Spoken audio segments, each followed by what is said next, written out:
And a good Thursday afternoon, everybody. Welcome into Chasing Big Joe, 1025 The Game. We are live at the gorgeous Omni Nashville Hotel at Bar Lines. Big Joe Dubin. I'm Chase McCabe. Jakey Baby is on hand with us as well. That's his new nickname, whether he likes it or not. Dr. Crane Nick Frazier is back at the studios doing his thing. Gents, what's going on? Oh, today is one of the best days of the year. NFL starts, football's in full swing. Jakey Baby's here. We're at the Omni National Hotel at Bar Lines. We're broadcasting on to, John Lewis Way out there. Yep. So it's beautiful, man. It is a beautiful, beautiful day. We're headed to Wisconsin tomorrow for some football. We are. So nothing, and I hate saying this, nothing can bring me down. But give it 30 minutes.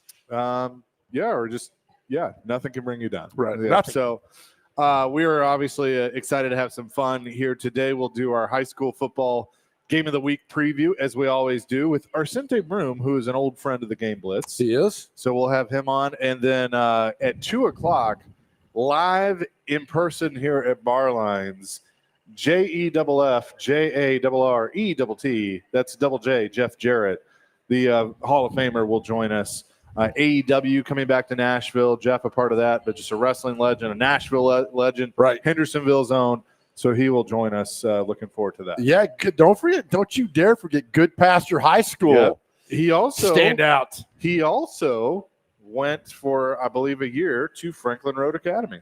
So we have that in common. He got wise and left.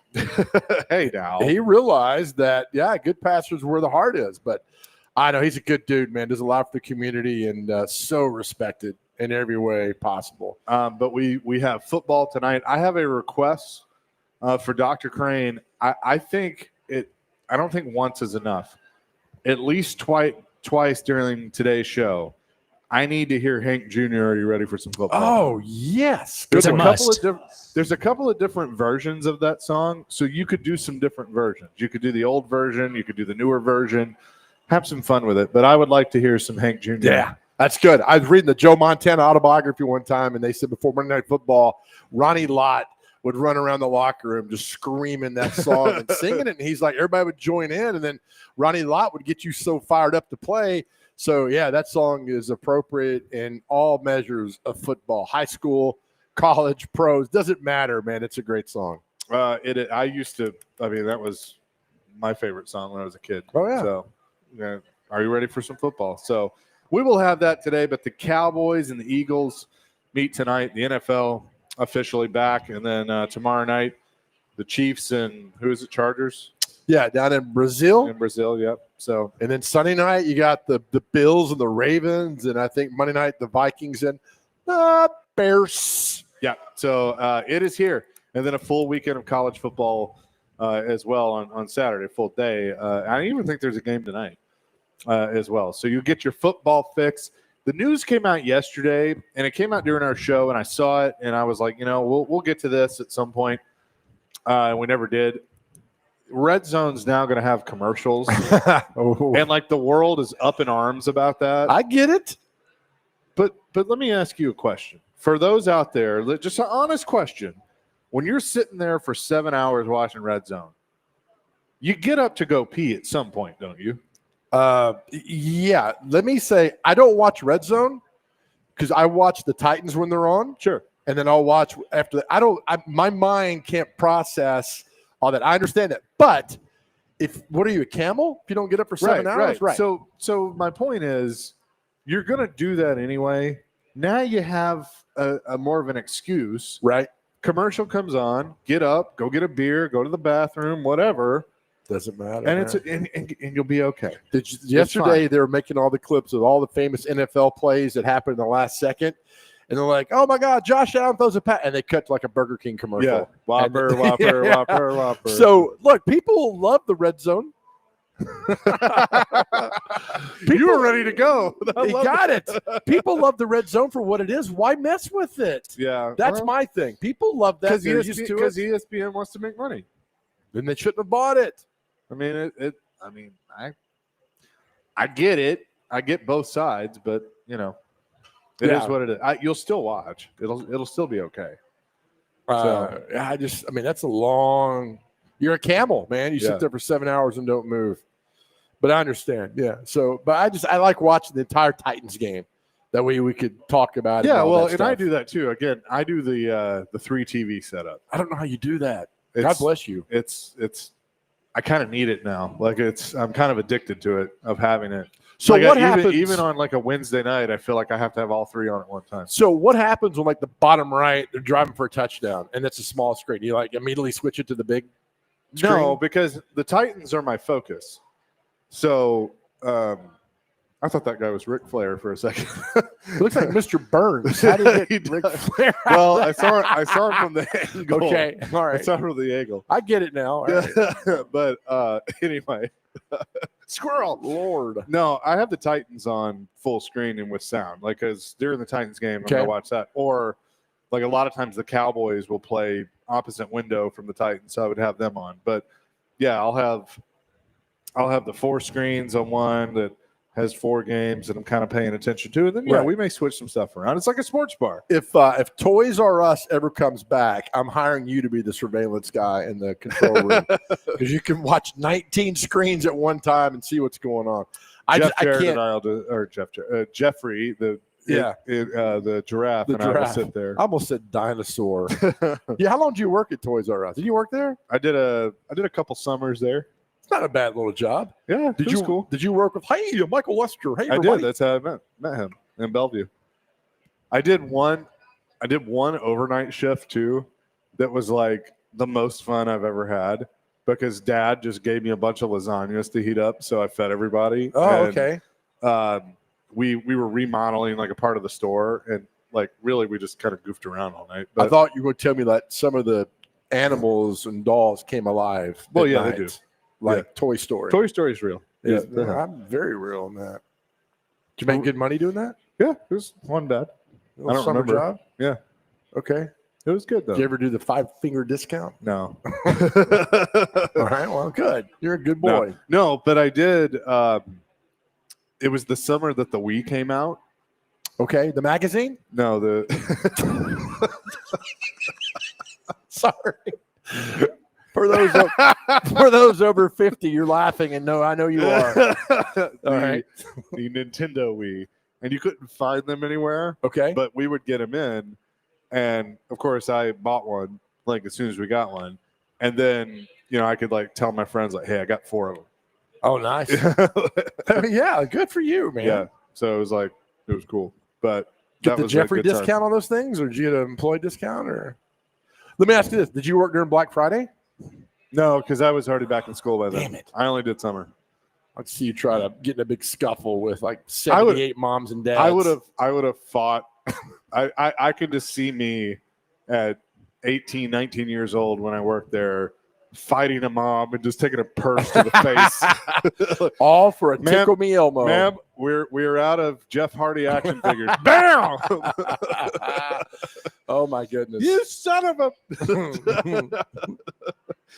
walk in, my mom will be like, "What happened?" Like, hey, don't start with me, lady. I took a Louis Vuitton to the face. That's what happened. Oh man. Speaking of, you can buy that if you win the Powerball. It is up to what? $1.7 billion. Cash option, $770 million. It's the 3rd largest jackpot ever. They think it might be number 2 by the time Saturday rolls around. Wow. Yeah, right? So that leads us into our question of the day, which is presented by Aries Tactical. Your safety, your skill, your Aries Tactical. Check them out at ariestactical.com. You win the Powerball. Who is the first person you tell? And don't say you're not going to tell anybody, because you will. Who's the first person you tell when you win the Powerball? We don't care what you buy, where you're going, but you got to tell somebody. Who's the first person you tell when you win Powerball? 615-737-1025 is our phone and text line, driven by WilsonCountyHonda.com. Mine is very easy. It'd be my mom. I would tell mom. I know you trust her, but I mean, that's putting a lot on her, right? Well, I would tell her because like the first thing I'm going to do when I get the money is whatever she wants. Yeah, right. So I mean, I will buy her a house, a car, a trip, whatever. Yeah. I mean, that's my mom. Okay. So it'd be her. Okay. For me, one of my best friends is a Metro cop. He's been there 30 years. I'm telling you, he knows. Al, you know I'm calling you. I call him. I said, come to my house right now. I'd have him just hang out and protect me until I can get that lottery ticket to the lottery office. Yeah, because you have to actually like come to Nashville, right? Yeah. You got to go show up. Now, I don't know if you can remain anonymous or not. I'm not sure about that. But I said, Al, I will take care of you for the rest of your life, but you will have to come sit with me until we get all it taken care of. I would be curious if like one of us won, because we are now, who knows if we would continue to do this after winning. Right. I probably would want to. But could we be like, hey, look, we're kind of a big deal. Right. Could we keep this on the DL? I'll do some commercials for you or something. Just a little bit. Yeah. I mean, there's I'm not gonna go and shout it from the mountaintops, but there would be signs. Oh, absolutely there would. I mean, absolutely there would be signs, but you got to tell somebody, and there's all this protocol. You got to sign the back of the ticket. You got to do like somebody said, sign the ticket, put it in a lockbox at the bank. Don't do anything for a week because they know where you bought it from. They got surveillance camera. They know. I mean, the lottery people are not stupid. They know. So some say just put it in the bank deposit box for a week and then take it out after that. I don't know. But, Al, I'm calling you, and I'll take care of you for the rest of your life. Okay. 615-737-1025. That is our question of the day. We're live today at Bar Lines at the Omni Nashville Hotel. Football is back tonight. Do the Cowboys have a chance against Philadelphia Eagles? We'll discuss coming up next. Chase and Big Joe, 1025 The Game.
All right, welcome back to the Chase and Big Joe Show live with the Omni National Hotel at Bar Lines. It's a beautiful day, great crowd here, having a lot of fun. Our question of the day is, if you win Powerball, who's the first person you would tell? Dylan in Antioch, welcome to the show, Dylan. Who's the first person you would tell? Hey, guys. So just to start off, I don't really ever play Powerball, but, since it's so much, me and my girlfriend, we picked out some numbers. And I go to turn it in, and they stopped taking Powerball tickets at 9. So I'm sitting there with these 2 tickets, Right? Yep. and I have these numbers, and I'm thinking, oh my God, if I have these numbers, and the crazy chance happens, what if these are the winning numbers? I cannot live with myself knowing this. So I ripped them up, threw them in the trash, didn't look, didn't want to know. So I just wanted to know, you guys, if this happened to you, would you sit there with your tickets? See it happen? Oh my God, could you imagine? It would be morbid. So I just didn't want to know, but that happened to me. I didn't know that was a rule, but I just want to get you guys' take on that. So thanks. Oh man, Dylan. So, Dylan, it's the equivalent of blocking your ex-girlfriend on Facebook. You don't want to see what she's doing, what she's up to. You just block it. Don't look. You're smart. You're smart. But they stopped selling tickets like at 8:59. So you can't show up at 9:55 and get tickets. You got to stop at 8:59. So buy it beforehand, get it, and then do your thing. But that would drive me crazy. Some people just can't help seeing what their ex is doing, though. So right? Spend all day on YouTube. Yeah. So that's it. So our question today is, if you win Powerball, who's the first person you would tell to do that? All right, you had to think about, can Dallas win tonight? And it would be so fantastic if they did. Of all the Jerry hate the last week, it'd be great. I have this weird feeling, and I've tried to separate the fan from just kind of looking at this. The Phillies, the defending Super Bowl champions, I think they'll probably, I don't know if they get the rings tonight or what they're doing, but they'll be all excited. That stadium will be hyped. They already hate the Cowboys. I think the Cowboys go in there and win.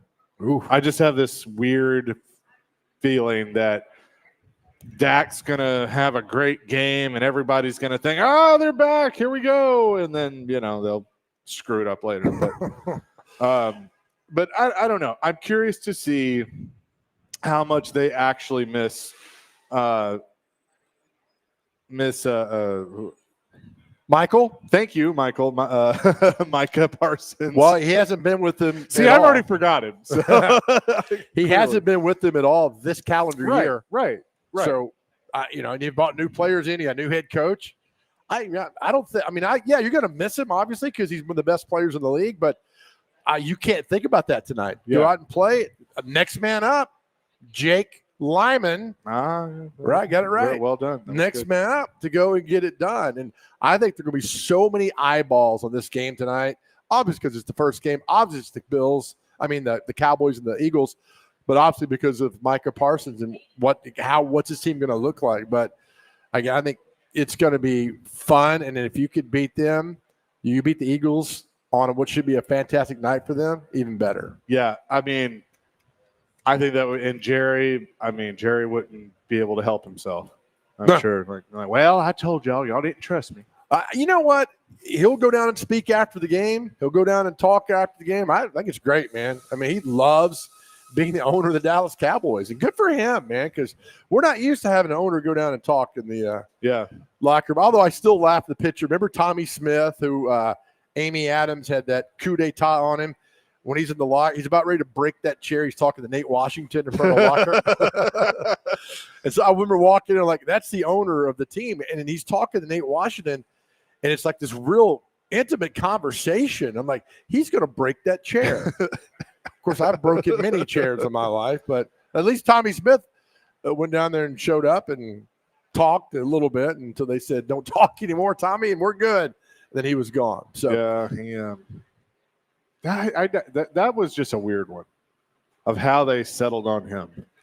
Didn't the NFL step in and say, "Hey, what are you doing down there?" If I remember that correctly, like what's going on? And that kind of propelled Amy to take over the team because they didn't really have they had like the kids all had their piece, but it wasn't like a true ownership group. Right. In the NFL, you have to have like somebody to kind of represent the ownership group, and they didn't really have that. That's right. So he kind of worked his way into that role and was terrible. Like Homer at Mount Splashmore. Yeah. By the way, fire inspector. Like, remember he called it was either Reinfeldt or Rustin Webster, I can't remember who was GM at the time, and said, "Hey, fly down to Houston. I want you to meet your new head coach." That's right. With Wizenut. Yeah.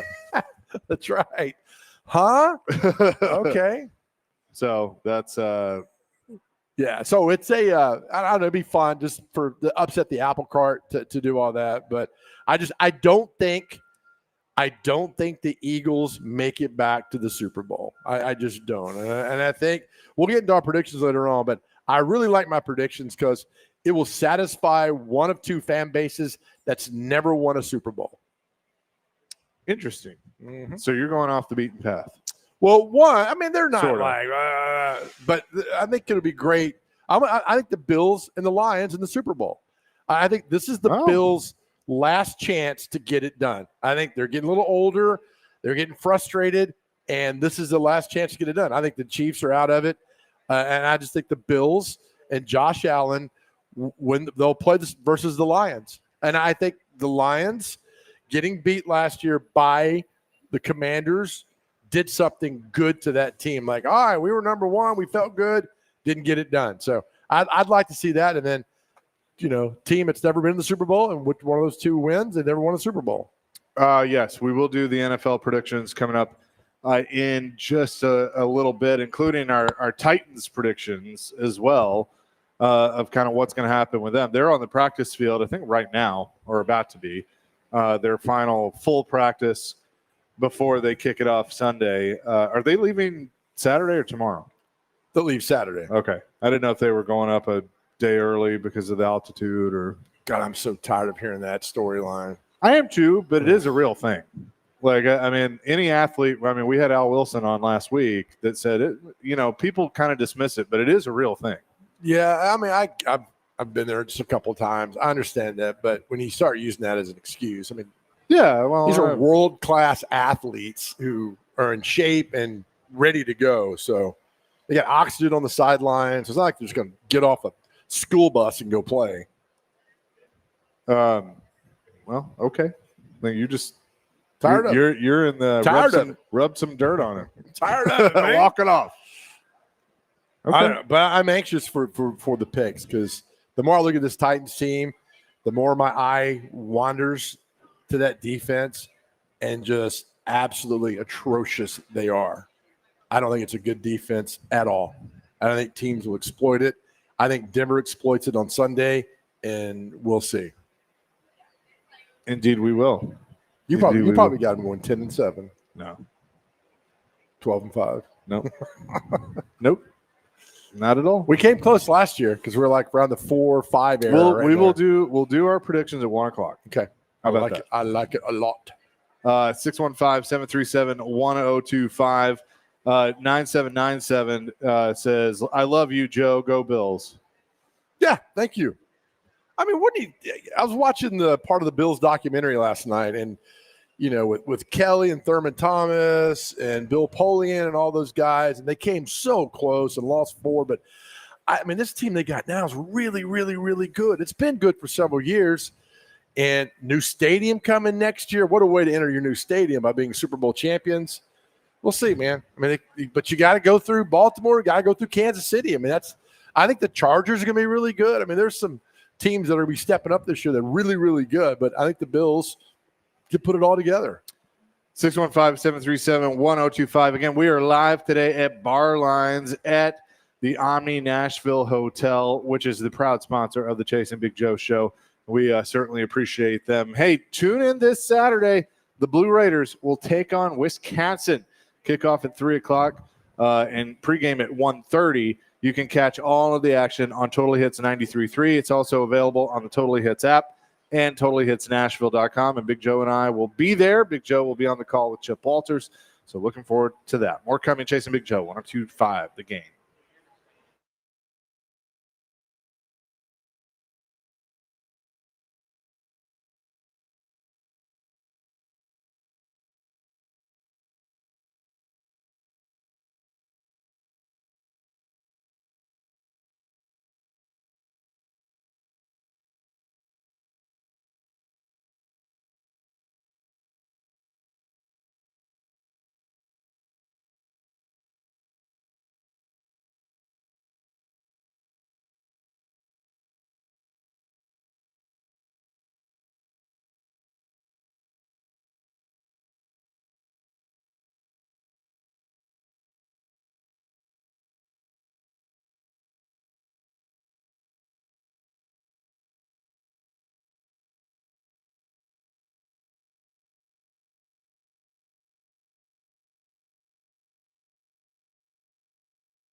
Second year out of North Dakota State to the sideline.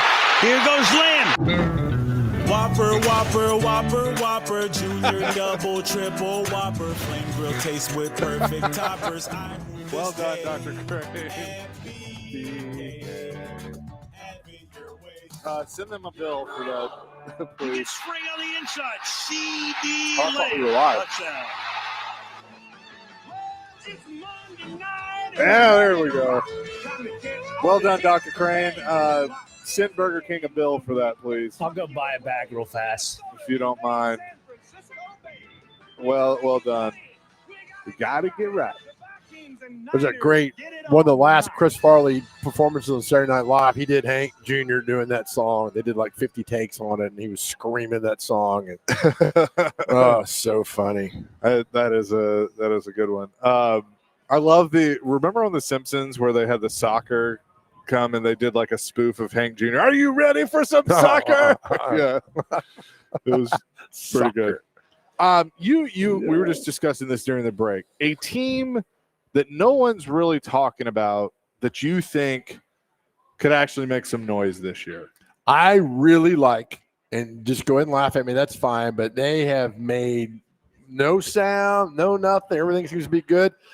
But for some reason, I like the Pittsburgh Steelers. I really do. I know he's a weirdo, but from all report, I was reading this morning. He's still a Hall of Fame quarterback. He shut his mouth. He's played. He's really, and helped his teammates out, and like encouraging and everything. And that defense isn't bad. There's something about that Steelers team that I really, really like. Now they say I put it together, but nobody's talking about it. I think that's a really good one. Nobody. Mine is also in the AFC. I think it's the Raiders. Interesting. For one reason, Pete Carroll. Okay. You cannot sleep on Pete Carroll. We've talked to John about this. By the way, John McClain going to join us tomorrow. Tomorrow's show at 1:30. So looking forward to that. You cannot sleep on the fact that Pete Carroll was basically fired from Seattle before he was ready to be done. He's still got a lot left in the tank. And I think he's got a chip on his shoulder with something to prove. Geno Smith, the same way, gets traded by Seattle. Now he's the quarterback of the Raiders. And they have who I think can become the best running back in the league, in Ashton Genty. Oh, it's a lot on that young man. I know, maybe not this year, but I think he's going to be really, really good. And you got the best defensive player in the league in Max Crosby. Pretty good. Don't forget a tight end. And they got a tight end that should be in Nashville. Yeah, so right. I think that the Raiders might be a lot. Now, it's a tough division, but I think they might be a lot better than people give them credit for. They've made one playoff appearance since their Super Bowl in the 2002 season. It just blows my mind. That with the year that Gruden got fired and it was the interim coach? Was that the Bengals beat him in the first round? I think that was. Is that 21? 19? Maybe. Was it somewhere in there? That's a lot. Derek Carr was a quarterback. I mean, that was it. So they got some good pieces that put in there. Everybody's talking about the Bills, Ravens, Eagles, Lions. And I understand all that. But there's always one team that shows up to the party uninvited. Last year was the Commanders. Yep. So it could be the Raiders this year. But I don't know. Something about Rodgers and the how it ended in New York. And this is his swan song. And I don't know. He could be so good. Their receivers worry me a little bit. I mean, they got Amari Cooper back, so that's their veteran. Jacoby Myers is another one. Trey Tucker's a third-year guy from Cincinnati, and then they got two rookies, and Dante Thornton Jr. from I don't know, Tennessee. Oh, okay. And then this is the Raiders. Yeah, okay. Jack Beck from TCU. Jack Beck. He's no Jack over here. Or Jake. That's Jake. He's no Jake. Jakey baby. Jakey baby. Hi, Jakey baby. What's up? Sheiky baby, Jakey baby. That's same where thing, I was going. right. Anyway, Jack Beck, I think, could be good. But they got they have relatively young receivers, and then Amari Cooper. A lot of people talking about the Chargers, and we'll see them tomorrow night versus the Chiefs, and they got some good talent. Harbaugh. I mean, those guys love him, and how quickly you come out of the box. What is the whole thing? You can't win the Super Bowl in September, but you sure as hell can lose it. I've always liked that. Like, you can go 1-3 and be terrible, and that's why we talk about the Titans. Like, we'll make a prediction later on, but I mean, so much depends on this opening game, Right. how you determine how they go forward. And I wish we could pick on Monday the rest of the season. But you talk about the teams like that, the elite teams and teams at Dark Horse, they've all got good defenses, good quarterback, and Titans don't have that. So they're not going to be anybody dark horse pick because right now, Cam Ward's an unknown, and that defense, I think, is just, oh, my goodness. Al says, wow, His Majesty Joe is so high on his horse that altitude doesn't affect him now. Love you, Joe, Alan Franklin. Yeah, nothing. Look, man, if I admit, let me tell you this, Chase. This is for everybody. Everybody link closer to your radio real quick.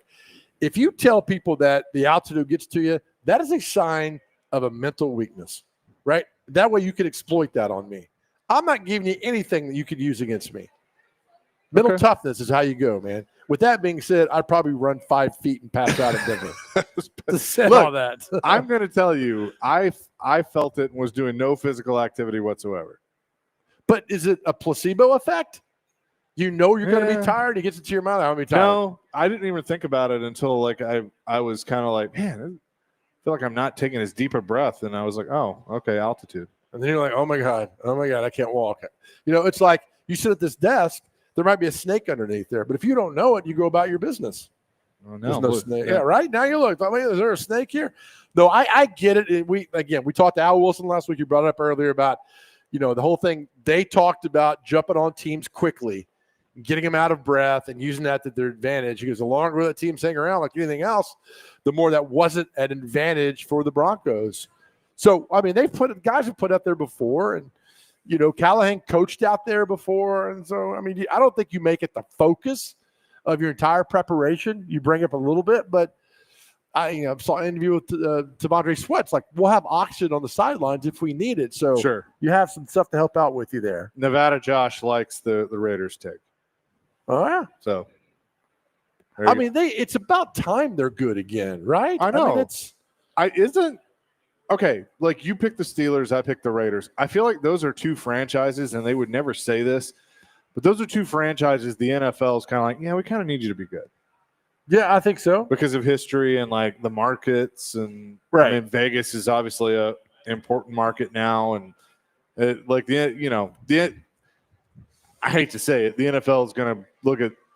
I think Nashville is important to them, so maybe that's changed some. But just the Titans are kind of like, okay, yeah, important to NFL. Yeah, well, I think they all are. Yeah. I mean, but you look at Carolina and New Orleans and Arizona. God bless Arizona. I mean, we should root for them because they have no fans. There are people that think they're going to be something this year. They're nothing. It's the Cardinals. They don't ever do anything. I mean, so Cardinals, the T-Wolves, and basketball.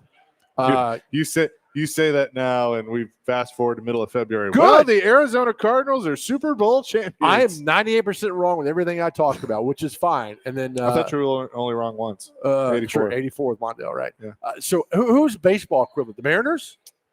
They've never been in the World Series. Marlins have won 2. Yeah, they've won 2. So I think you got the Cardinals, and they've been in 1 Super Bowl, but then you got the T-Wolves in basketball, never done anything. Yeah. And then the Mariners, who have been stocked with talent throughout the years and have never done anything. I hate that. But I just think that with the Titans and the defense being bad, Cam unknown, playing a team that some think might get to the Super Bowl in Denver, just a lot going against them on Sunday. I got a question. So Nick Benito, or however you say his name, for the Broncos, just became the highest paid non-quarterback in Broncos history. Okay. And that's, Parsons got that. He's the highest paid non-quarterback in NFL history. Why do people care? Why does that matter? Point. I don't know. Like millions of dollars are millions of dollars. Right. Like at some point, is it an ego thing? At some point, like you get to enough million where, 5 million and 7 million are pretty similar. I like to have that problem. Yeah, I'd love to have that problem. But what's he making a year? Does it say what he's making a year? He signed a 4-year, $106 million extension that includes $70 million guaranteed. Good Lord. Was that $34 million a year roughly? Something like that, yeah. Probably he doesn't care that he's the highest non-paid Bronco ever. Probably happy he got paid, but good for him. I'm all about capitalism. Good for these guys. So I mean, the Broncos have been handing out some extensions lately. They get him locked up. It's just funny. I watch all these other teams that are doing that, and I laugh. I'm like, oh, the Titans don't really have any candidates right now for that. So it's 4 year or 3 year? 4 year. Okay, my math says it's like 26 million a year. All right, well, good for him. I can do the exact math if you would like. 4,106. I mean, it's 26.5. There we go. Good for him. That's fantastic. Make all the money you can while you can. 615-737-1025. Our question of the day is, if you win the Powerball, who is the first person you would tell? Jack wants to weigh in on that. Jack, what's up? Well, of course, my wife would know, but the first person I'd actually tell would be my mother-in-law. Why is that? The reason being, I would tell her that I'm buying her and all of my in-laws brand new homes in Australia. I was wondering where you're going with that. I kind of felt that. Why Australia, not North Korea? You can't find a good realtor. Yeah. That's a good point that's a good Jack. Point. Thank you, Jack. Well Appreciate done. the call. Get as far away as possible. Jack, enjoy the couch tonight. Yeah. After that phone call. 615-737-1025. We will do our full Titans predictions coming up at 1 o'clock. Also, Arcente Broom will join us at 1:30. And Jeff Jarrett, Hall of Fame wrestler, on site with us at 2 o'clock. We're live at Bar Lines here at the Omni Nashville Hotel. Chasing Big Joe, 102.5 The Game.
Yeah, I'd asked Coach Callahan about what makes a rookie quarterback successful in the first official start. He said he thinks sometimes it can be made too big a deal or too much of a benchmark. In the first official game, how do you view that? I just view it as doing my job, I would say. I think Tennessee took me for a reason, that I'm capable of throwing the ball and leading the offense, to score a lot of points. And, I'm just trying to do my 111. Everybody has a job in our offense. Everybody got to contribute to, hopefully coming out there with a win. That was Cam Ward yesterday. What would make Nice. his debut successful, other than the obvious? Chasey Big Joe live at the Omni Nashville Hotel at Bar Lines. Pretty good question there by Boats, getting Cam to talk about what he could do on Sunday. Look, we want him. I would love Cam Ward to go 35 of 50, 400 yards and 5 touchdowns and beat the Broncos. I would absolutely love that. And it might happen. We'll see on Sunday. So who knows? But I'm the eternal optimist when it comes to things like that. But it's just that Denver team, that defense is really, really, really good. Cam's unknown. Titans defense is awful. I'm just stating facts, man. Look, I go back to our conversation yesterday that if they go out there and they win, it's one game. It doesn't define the whole season, but it sure as hell takes a lot of the negative feelings that everybody has felt, not only through the offseason, but really for the last 2 years. Oh, absolutely. It takes some of that off where, I don't want to open Monday's show talking about a loss and, complaining. We'll play better. I would love to talk about a win. We're going to be out at a golf course for the Brent Peterson's golf tournament and all of that stuff. It's going to be fun. I want to talk about a win. But it could happen. Anything could happen on Sunday. I know that sounds so average and basic, but yes. But starting a quarterback on the road that we haven't seen a lot of in preseason, and just hope Callahan knows what he's doing. It's just, boy, I wish they would start against the Cardinals or the Panthers at home. Hell, the Cardinals in 21. Everyone? Cardinals in 21 wasn't good when Taylor Lewan gave up 19 sacks in that game, which is one of the worst efforts I've ever seen of a professional player. He got paid, didn't care. It's pretty bad. And it was just awful. But it's just everything's got to go perfect on Sunday for them to win. I just don't think they have the defense to keep them in the game. I don't. I really don't. I worry about it. Especially because some of the guys that you expect to be your go-tos are banged up. Mm-hmm. What is L'Jarius Sneed at this point? He's not. Right now, all indications are he's not a shutdown corner anymore. Right. He's got bad knees, which we were all afraid of. You were a better shutdown corner at Toys R Us at 10 o'clock. Get out of the store. Yeah, those. That's a shutdown. Those 9-year-olds that were going after that's Pokemon a shutdown. cards. Get it done that way. No, there's so many unknowns. There's so many unknowns with this football team that go on, and that's why I said again, and we got the argument yesterday, how massively important this football game is on Sunday for the Tennessee Titans. Well, and the other thing too is I'm ready to break down a game. We're all tired of practice. We're all tired of training camp. We're all tired of what ifs. We're all tired of they need to do this. They need to do that. Mm-hmm. Let's see what they actually can do and then go from there. That's where I think everybody's 100%. By the way, there's a big tour bus who just parallel parked. That was impressive. So for all of you who say you can't parallel park, we just saw a giant tour bus do that. If I tried to parallel park that thing, you'd hit it us. would be backed into park line.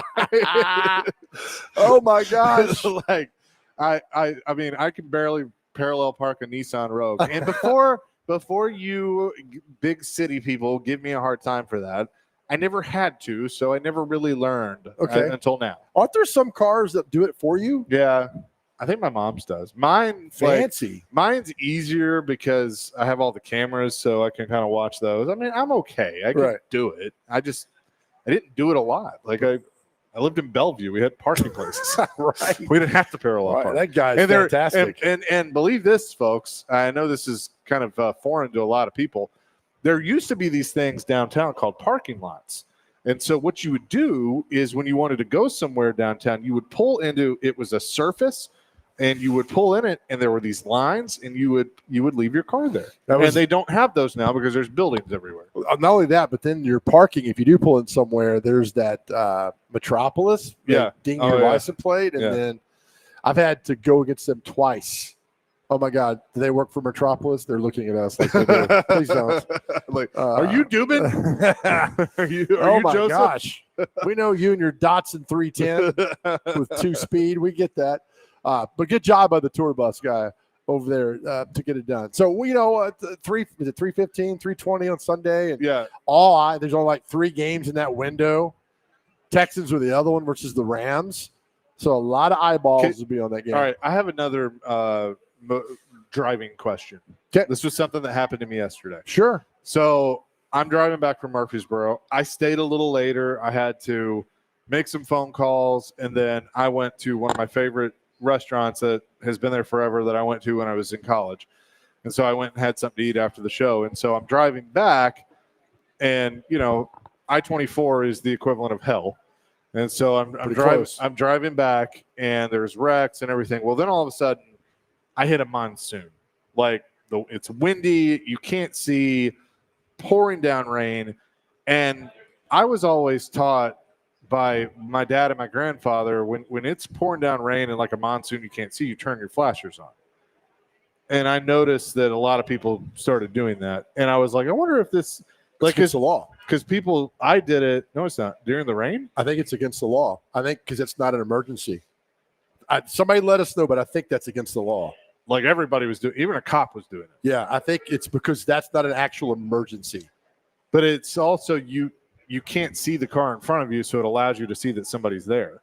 I'm all for it, man. So I would think, get a ticket. I would think that wouldn't be against the law. Well, do you think a Metro officer is going to pull me over in a monsoon and get out and be like, "Hey, you had your flashers on there, Sonny"? Some might. I don't. But could somebody let us know on the text line? If I would love to know because remember you didn't believe me the day about warming your car up. Right. That's against the law. And then Chief Drake's like, yeah, that's against the law. You can't do that. Still do it.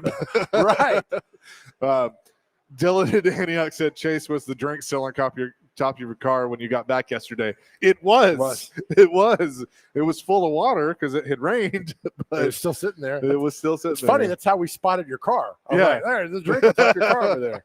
Now, if you left a pizza on top of your car, I'd take that. I'm not taking a nasty drink, but I'm taking your pizza from all that. Now, I'm curious, Dr. Crane, you know a lot of things. Is that against the law to flashers on in a non-emergency situation? I wouldn't think so, but then again, I mean, Joe's never wrong. I mean, I don't know. Oh, my God. I've been wrong. Watch Joe pull this out of his back pocket. I told you guys I was right. There was that one, and then we had another one.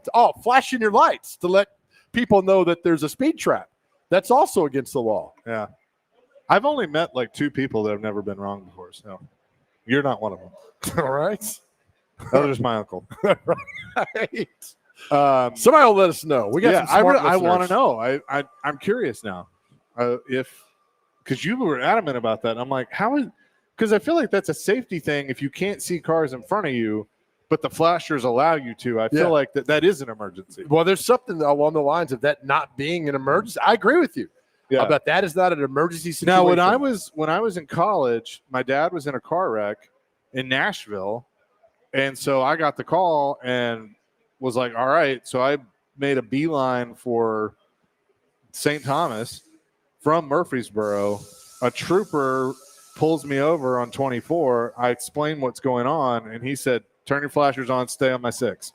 And he took me all the way to St. Thomas. Well, I think that's an emergency. Right, yeah. Your father's in the hospital. But I even had my flashers on before he pulled me over. Okay. Somebody will let us know. Yeah. We have the best audience listeners ever. Lenny says it's against the law in the state of Tennessee, but not all states. Really? Yeah. And Lenny and Carl would know. They would. I'm Lenny. Thank you, Lenny. We appreciate that. Coming up next, our 2025-26 Tennessee Titans and NFL predictions. We will do that coming up next. Chasing Big Joe live with the Omni, 102.5 The Game.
Hour number 2, Chasing Big Joe, 102.5 The Game, live at the Omni Nashville Hotel at Bar Lines.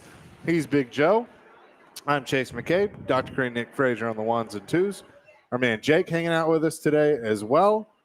And it is time to do our official 2025-2026 NFL predictions here from the Chasing Big Joe show.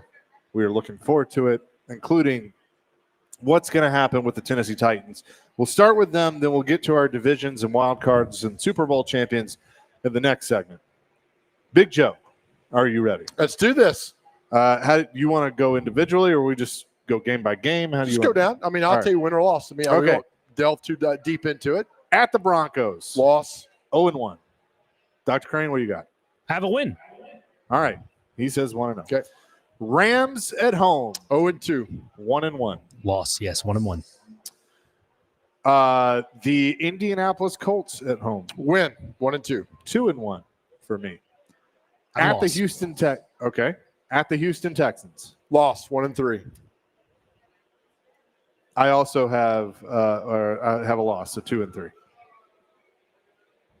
Or 2-2. 2-2. Sorry. 2-2.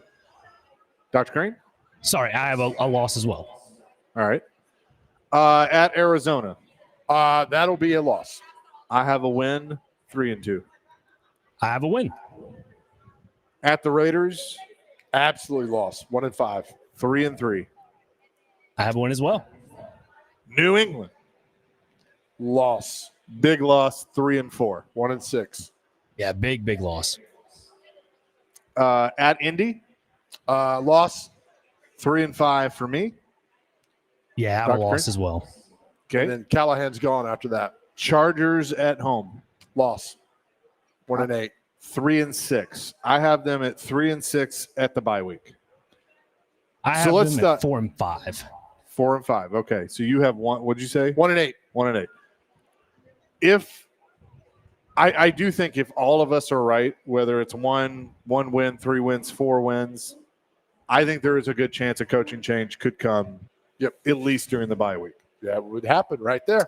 Especially if some of those losses are bad. You think, and a lot of people think that if things aren't looking good and they get pummeled by Vrabel, he's out after that. They'll give him one more week, and then Yeah. they'll be gone. Yeah, I could see, because the bye week falls mid-season. I could see them waiting to the bye, but it's very, very possible. Now, for me, here's where things kind of get interesting, because I have things kind of turning around for them after the bye. Okay. Houston here is the first game after the bye. They shouldn't, but I think they win that game. Absolutely. I think they win that game. So that puts me at 4-6. What about you, Dr. Crane? I'm sorry. Yeah, I have them losing right after the bye week. Okay. Seattle. Here. Yep. Or there. I think they win that game. I do too. 5-6. 3-8. I have them at 4-7. All right. Jacksonville here. They win the game. I'm telling you, a coaching change pumps new life in this whole thing. 4-8. I'm right 6 there. and Yeah. 6. 5-7. All right. All right. 6-6. At Cleveland. Loss. 4-9. I say it's a win. 7-6. So I'm they've with now Joe. put together 4 in a row. Or 5-8, excuse All me. right. Yeah, I heard your take on that this morning. It's a tough place to About play. Cleveland. Cleveland's a tough It place is. to play. So I'm now up to 7-6, but don't worry, it's going to turn around. Week 15 at San Francisco, Absolute loss. 7-7. 4-10. Yeah, 5-9. Kansas City, They play well versus Kansas City here. I think they win this game. They always win that one game at home they shouldn't win. I do not. I say 7-8. Okay. Yeah, I'm with you, Chase. I said they're at 5-10 here. And remember, this is a tough game for Kansas City because it's that short week. They play, I believe it's Christmas Eve, if I'm not mistaken. No, it's on the 21st. That's what I mean. They have a game right after that, don't they? On the 28th. On the 28th. Yeah, it's a kind of a short week, sort of back to back, sort of. Nope, that's 7 days. No, he said the Chiefs do. Oh, the Chiefs do. Oh, Yeah. okay, Yeah. my bad. Yeah. All right, I see what you're saying. Yeah. All right, so I say they lose that game. Where are we at? So 5 and 10. 7 and 8 is what I have. New Orleans. Is that here or there? Here.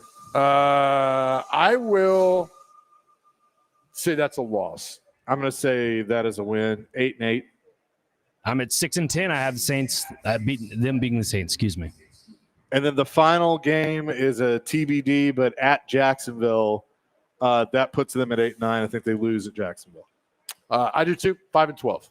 So what do you got, Dr. Crane? I have a win. 7 and 10. Okay. So you're 5 and 12. I'm 8 and 9. But most of those wins come after the bye week. Yep. So I would say that there is a chance that an interim coach gets some life into him. But that's kind of where I'm at. Yeah, I think look, they'll win 1 or 2 games they shouldn't win. They'll lose 4 or 5 that they probably should win, and will lose. And that's where we have it. I just, the defense is not good. It's just not good. It could be exposed on Sunday, and that's a work in progress. I think Cam will get into a rhythm throughout the year. They'll obviously want to protect him. But I'm saying if they go 1 and 8 at that break, Callahan's gone. There's a coaching change coming. JP said, what? If they have 3 or 4 wins by the bye, you're firing the coach? Maybe I misheard that. Yeah. I mean, if they're 1 and 8, they're gone. We laugh, but that Patriots game is just so important to the psyche of that franchise and to the players and to the ownership and everything else. If Vrabel comes in and curb stomps this team, I mean, the collateral damage from that will be next level, something we've never seen before here. We have some breaking NFL news about a player and team we just talked about. Amari Cooper has informed the Raiders he's decided to retire. Oh, wow. Ian Rappaport and others putting that out. Cooper had signed at the end of camp in a hopeful reunion with the team that drafted him. Now he's headed home from Las Vegas. I guess he was not high on the depth chart, and he said he no longer has a desire to play and intends to retire. I mean, he was really good at Alabama. He showed so he went from the Raiders to the Cowboys to the Bills or Browns, and then the Bills. Yep. And then now back home. Yep. Maybe there's another team. I don't know. That's a lot. Dave with the perfect GIF when we said, what is your predictions for the Titans? And it's Clubber Lang, my prediction, pain. Yep. It's a good one. It's very good. So I guess I'm a little more optimistic with 8-9, but I don't feel great about that. A lot has to go their way. I think 5 and 12 is good. I mean, it's a bad if they're 5 and 12, there's a new coach. Oh yeah, absolutely. There's a new coach. All that. Again, can we pick if they win on Sunday? Can we pick again on Monday? Like, we'll just do it every week. Things go on, but I keep harping, and I'm sorry about the defense, but got unproven cornerbacks. You got a linebacker crew that's There's zero pass rushing on this team. Zero. I would double team Jeffrey Simmons every single time. He's not going to win the game. He's not going to impact or influence the game for anybody that I'm facing. So I would double team him and then go from there. 9166 says, no way Callie gets fired this year, no matter the record. I hope you're right, because you got to start all over again. But he has shown us nothing that he's a good head coach. I think the only way I would agree with that is if Cam Ward is showing signs of development. If Cam Ward, if they're in a lot of these losses and Cam Ward is showing that he's growing as a quarterback and he's being developed, then the record might not matter as much and he might get another year. I think Cam Ward needs a designated offensive coordinator for him, not a head coach who calls plays, who was overwhelmed last year at calling plays. You have a head coach who calls plays. You have an offensive coordinator who does nothing in his ear. And you have a quarterback coach who talks to you. We've talked about this ad nauseum. Sure. How many people are in his ear talking to him all the time? Then you got a player or two that's there. I think you need I think it's why Jared Goff was so good in Detroit was the fact that Ben Johnson was his. Yeah. Not Dan Campbell, but Ben Johnson was his guy. That's Cam Ward does not have his guy. 680 or Keegan from Murfreesboro says if Callahan gets fired in the middle of the season, who is the guy to be the interim coach? That's a really good question. Bones Fossil? I mean, because if you fire Brian, Bill's going to go with him. Bill's not going to stay on the staff if you fire his son. That's interesting. I didn't think about that. Yeah. So I would say probably John Fossil. I guess. I mean, he took over when Fisher got- was on the chopping block for the Rams. So that's something. Coming up next, we'll give the rest of our NFL predictions. 615-737-1025 is our phone and text line. If you would like to give yours as well, you can call or text. We are live today at the Omni Nashville Hotel at Bar Lines here on 1025 The Game.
some soccer!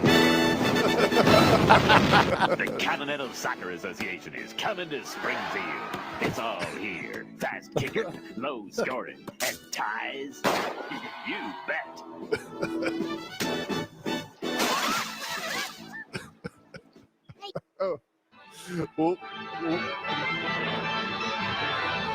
Well done, Dr. Crane. That was definitely a good episode. And then they get I think that's the episode where Homer buys a gun. Is it? I need to watch. I don't think I've seen that one. Oh, that's a classic. That is a classic one. Jason Big Joe, 102.5, The Game here on this Thursday at Bar Lines here at the Omni Nashville Hotel. Eric wants to weigh in on the Titans and a Kansas City comment as well. Eric, what's up? Hey guys, real quickly, two quick things that you recently did on your what day is it? One you talked about yesterday, Welsh rabbit is actually a Hungarian dish because I remember that it was actually featured on an episode of Gomer Pyle where Gomer was Sergeant Carter and Sergeant Carter was Gomer. So that was one. And according to Hoyle, it's actually not a board game. It has to do with poker in the Westerns where you couldn't win with the inside straight.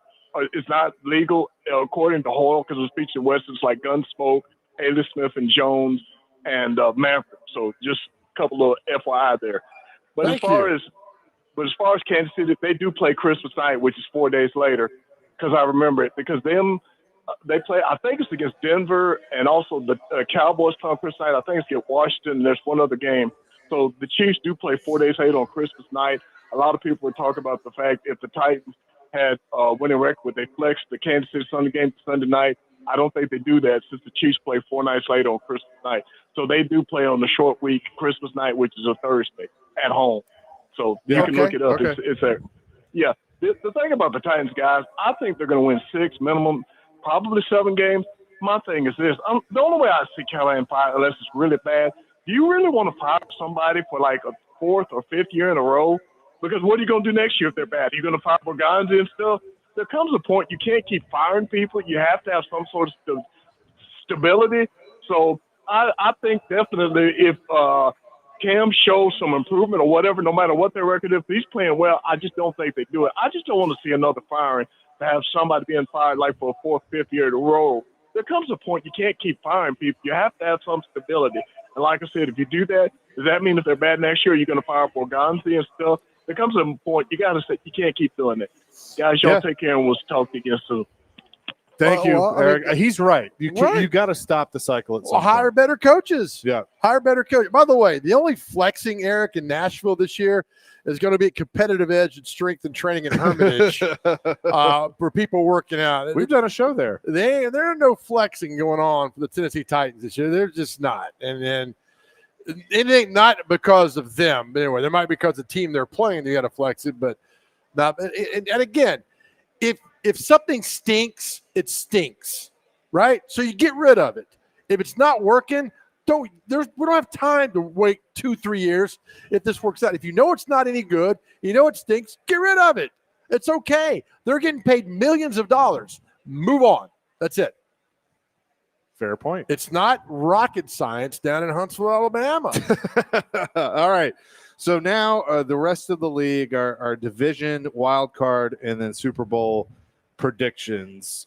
Let's just go division by division. You and I will do this. Okay. The AFC. We'll start with the AFC, the East. Buffalo, no doubt. I have Buffalo as well. Let's go to the North. Baltimore, loaded. I'm going with the Cincinnati Bengals. Oh, I think they make a comeback. The West. I think the Chiefs, so they're knocked off. Yep, I will go with that. The South. Yeah, I got to go Houston. I mean, they've got a good offense. Defense isn't half bad, but the other teams in the division are awful, so that's why. Reluctantly, I went Houston, but I don't know if I truly believe that. Okay. Or not. I think it's a bad division. First wild card. Probably the Bengals. Okay, I have Baltimore, so we're just kind of reversed there. Yep. Second wild card. Probably I got to go Denver. I went with the Steelers. Okay. Third wild card. I go the Steelers. Okay. The Raiders. Okay. So that's so I have Bills, Chiefs, Bengals, Houston, Ravens, Steelers, Raiders in the AFC playoffs. Well done. That's what I got. All right. To the NFC. The East. Eagles. Homer pick. I don't care. F it. How about them Cowboys? Oh, man. I don't care. Let's just, why not? They're not supposed to, so it would make sense that they would. The North. The North. Oh, I got to go with I think the Lions are going to be really, really good. I'm going Packers. I think the Packers, even before they made the trade for a guy with a bad back, I think they were pretty good. So I'm going Packers. Okay. The West. NFC West. Oh, goodness. Probably the Niners. I know they're stacked. Yep. I went Niners too. I think they bounced back this year. Yep. I think they're Juwan Jennings got a nice little contract deal. Yep. Yesterday. Purdy got one. Yep. McCaffrey, if he's healthy, they're good. Yep. So I got them. The NFC South. Tampa Bay. I like Baker Mayfield. I like that offense, and I think that defense is pretty good. I hate agreeing with you, but I'm going, hey, Tampa Bay as well until somebody knocks them off. Right. All right, wild cards. Wild card number 1 for me is the Detroit Lions. Wild card for me is the Packers. Okay. Wild card number 2 for me, the defending champion Philadelphia Eagles. Oh, okay. Well, I could see that. I got to go. I really think the Vikings could be something. They're going to be really, really good or awful, and I'm going to go on the good side. Okay. And finally, wild card number 3 may surprise people. I could be terribly, terribly wrong, but I just have a little bit of faith in the coach. The Bears. Oh, okay. I think Caleb, in his second year, leads them to the playoffs with Ben Johnson as the head coach. I like the Rams. I think Stafford's going to come back on fire. Something about that Rams team I really, really like. I think the Rams get there. So that's what I have. All right, in the Super Bowl, who do you have? Bills and Lions. I think it satisfies the football gods of the world that one of those two franchises finally gets a Super Bowl trophy. Who wins? Bills. All right. I have, Ricky, I hope you're listening, the Green Bay Packers falling to the Cincinnati Bengals. They finally win a Super Bowl. Joe Burrow is your league MVP. All right. I think the Bengals come back with a vengeance. All right. I think that's a good team because every time you got Burrow involved, you're good.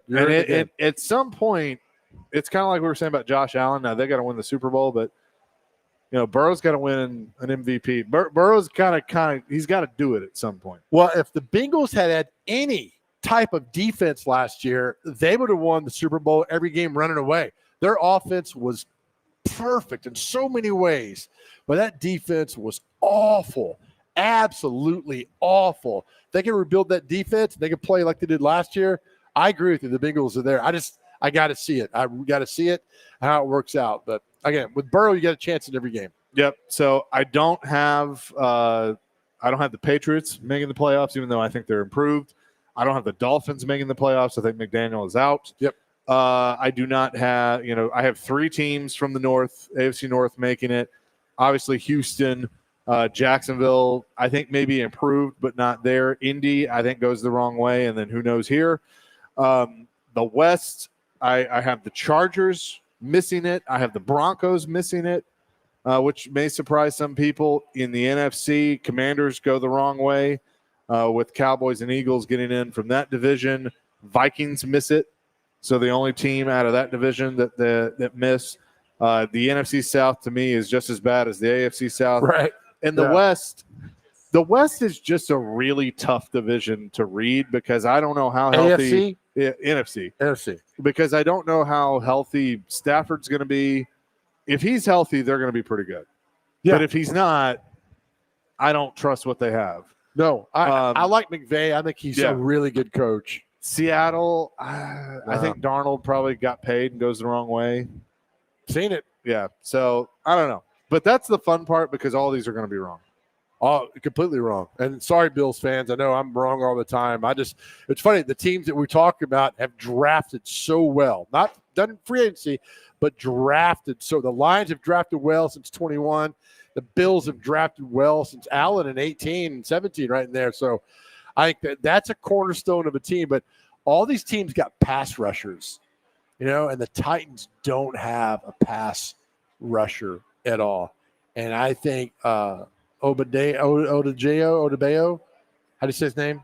Femi Odebayo? Femi Oladejo. Oladejo, that guy.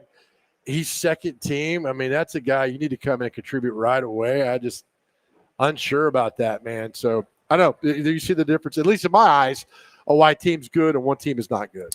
We will talk to Coach Arcente Broom. Coming up next, Chasing Big Joe, 102.5 The Game.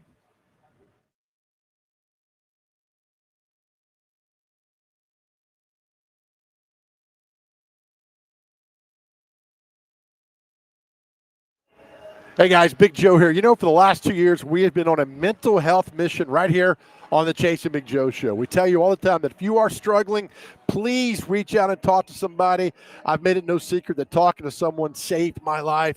And if you're in that dark place, that dark tunnel, I want you to know that help is just around the corner.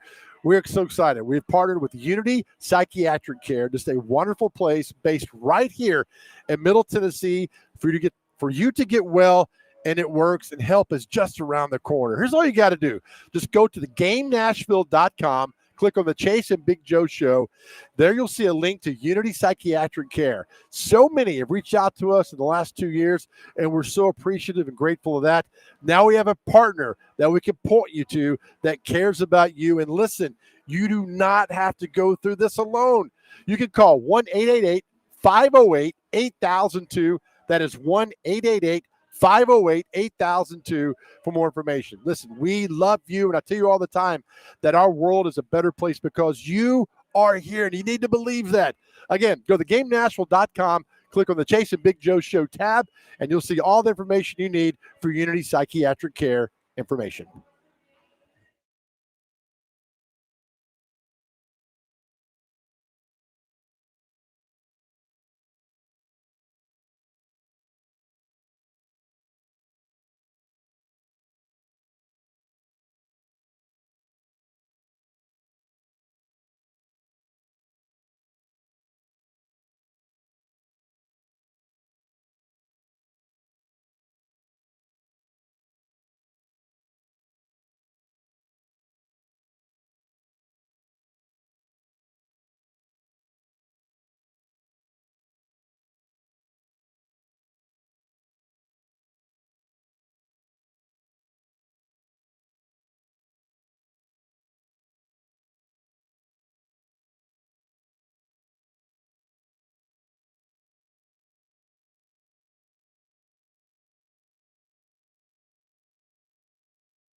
Chasing Big Joe, 102.5 The Game on this Thursday at Bar Lines at the Omni Nashville Hotel. Tomorrow night, our Metro Schools Game of the Week. I'll be in Wisconsin, so Greg Pogue will be on the call alongside Coach Bubba Spears. with the pregame show starting at 6 with the Game Blitz, 6:30 the official pregame for the game of the week, and then the Game Blitz to follow. Our game is West Creek at Antioch High School. They're opening their new turf field, and we say hello to the head coach of Antioch, Arcente Broom, who is with us now. Coach, how you doing? I'm good, baby. How you doing? Oh, we're fantastic. I know you have to be excited in what the Titans have done for Metro schools and all these turf fields. I've been to a couple the first few weeks. They look fantastic. Has to be pretty special to have that at your place. Oh, yeah, most definitely. It is. The Titans have been a big supporter of Metro schools over the years. And just to have that one piece, be a part of it, and for everybody to benefit from it has been a big deal. And we're glad and very appreciative for it. So let's talk some ball for a second. What is your kind of evaluation of your crew to this point, coming off a couple of wins this year?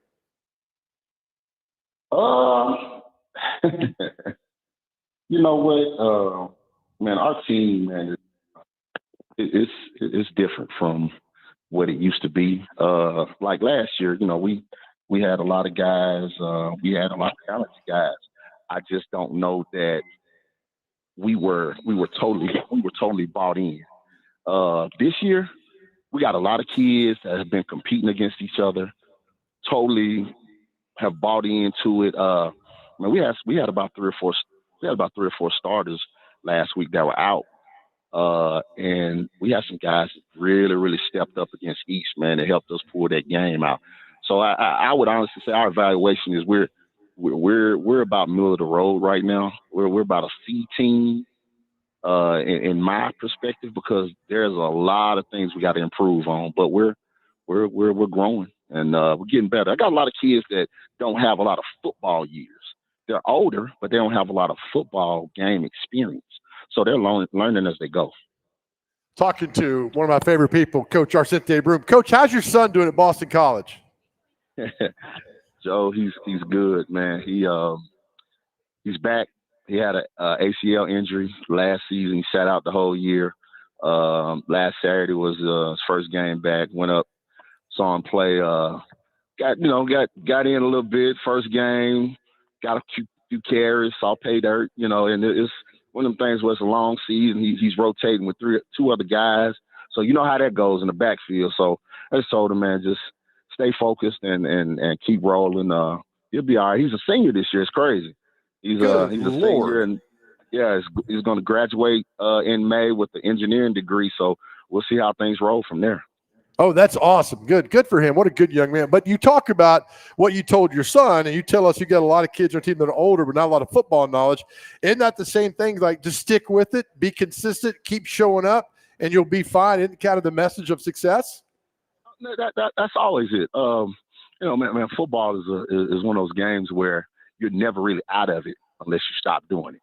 And, I tell guys, even my younger kids, we got a few freshmen that are playing for us. One of them is Aiden Adams. He's a starting corner, and that's our quarterback's younger brother.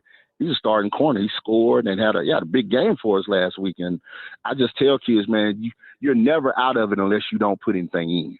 And that means if you're not trying, if you're not coming to practice, you're not doing what you're supposed to do, you're never going to see it. But, man, they have really been working, coming to practice every day, man, and just listening and learning. It's one thing, man. Today's kids, man, it's hard for them to focus. But I think we've gotten our kids to where they're focusing at practice and watching what's going on in front of them if they're not playing. And that's been a big deal. Oh, that's a good job. Look, I'm 56. I still can't focus, Coach. You know that. Look, you went on the road. You knocked off a very good Mount Juliet team. You went on the road. You knocked off a good East Nashville team.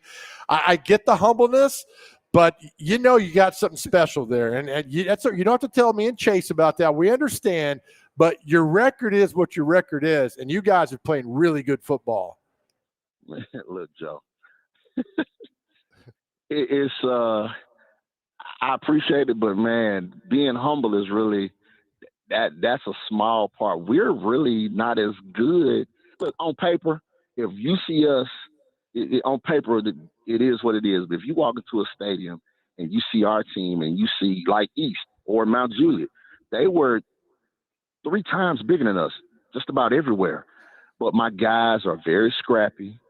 They're quick off the ball, and I tell them all the time in another way, but I tell them, look, guys, we're not good, but we're kind of sneaky good, and that's turned us up with a 2-0 record right now. So we're just happy to be there. Hopefully, we can continue to make strides and get better as we go. We start region play Friday night, So I got to ask you, Coach Arcente Broom is with us from Antioch. What was it? I do the games with Coach Bubba Spears. I know you played for him at Stratford. What was that like playing for Coach Bubba?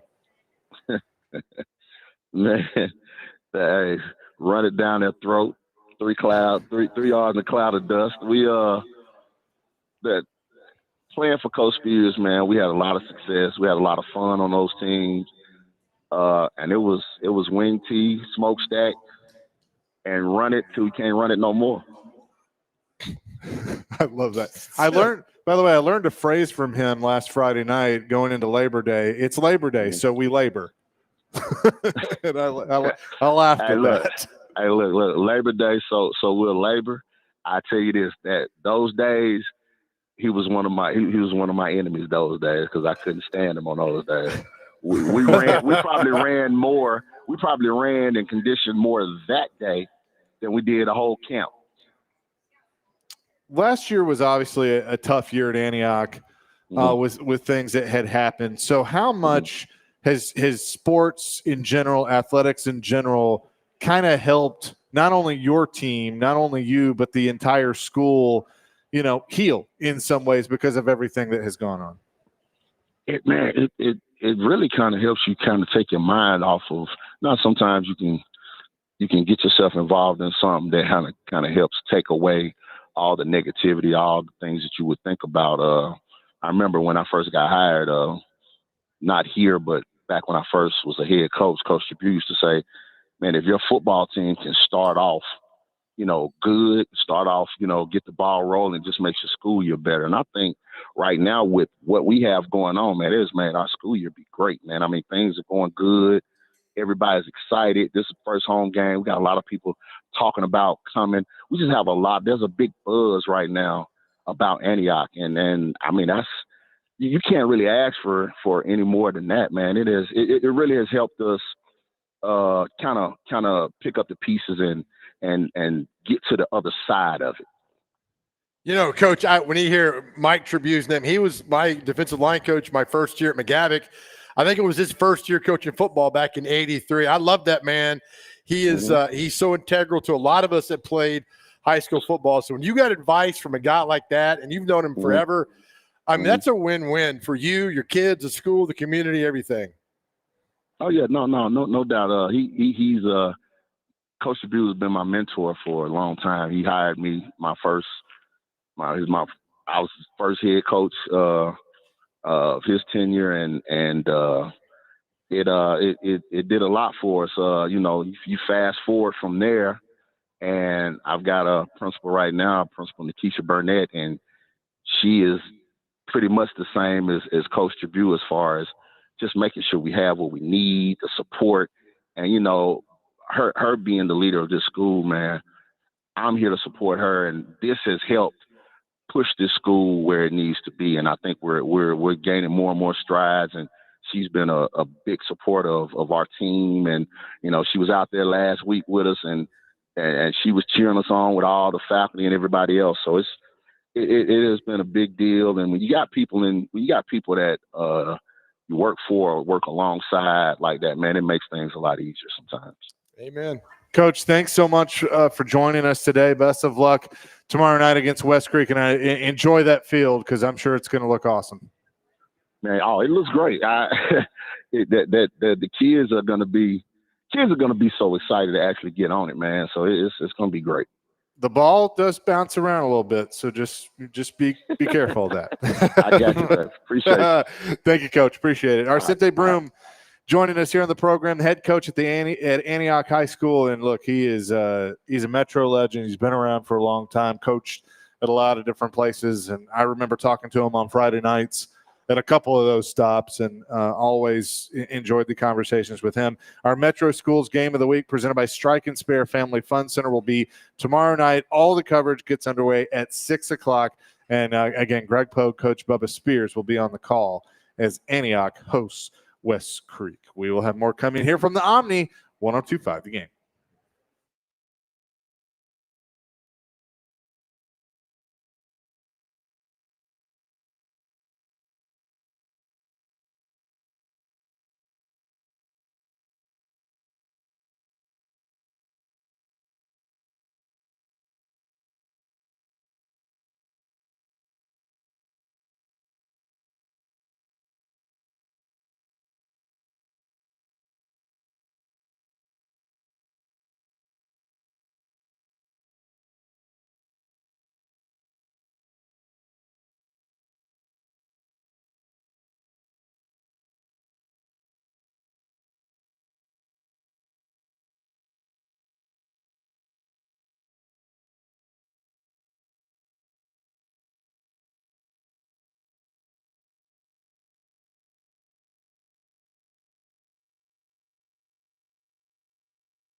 DVD will be live at Chiba Hut in Donaldson tomorrow from 3 to 6, leading up to Chiba Hut's Big Jeep Glow Party.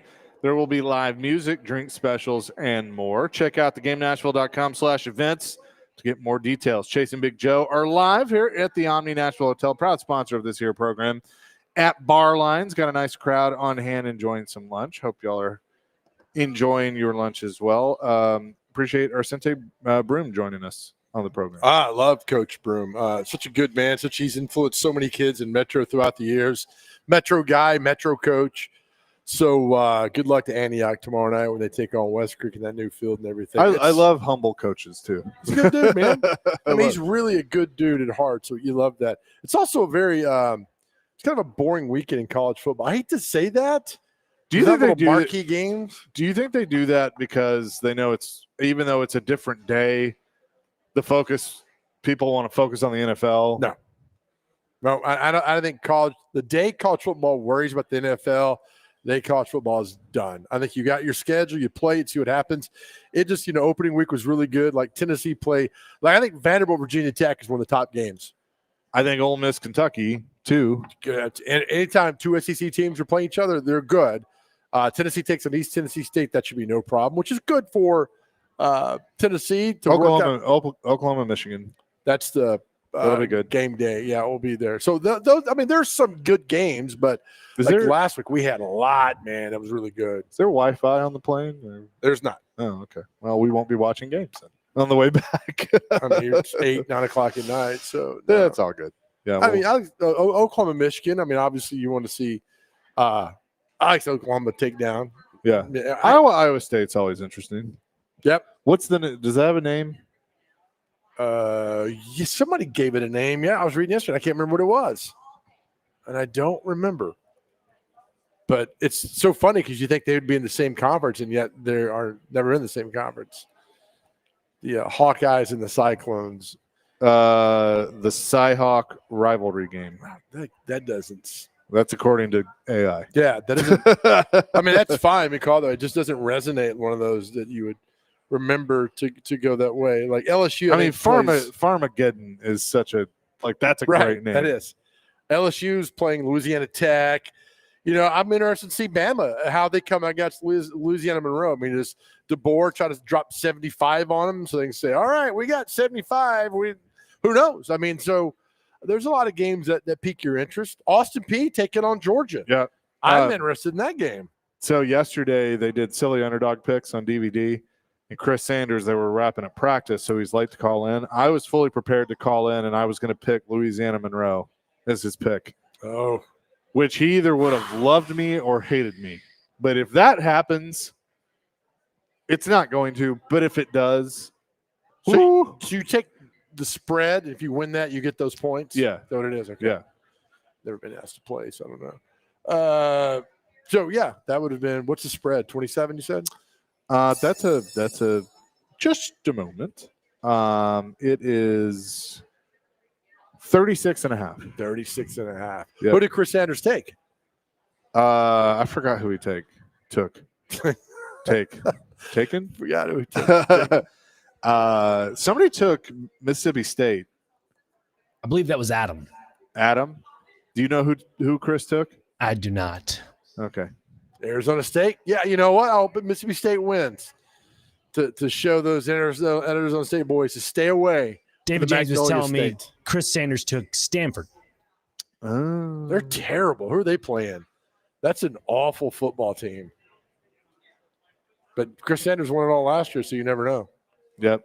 Like last week, D. Mace took Syracuse. That didn't win. Hal Gill took Cincinnati.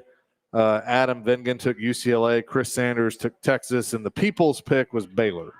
So nobody won last week. Nobody won. But yeah, so you can check that out at the GameNashville.com. Yeah, I mean, I think next week, things kind of start to pick up with college football. What is it? I was looking at like week 5 or 6. There's a loaded day. Let's see. September 27th is LSU at Ole Miss, Kentucky at South Carolina, Auburn at Texas A&M, Tennessee at Mississippi State, Arizona, Iowa State.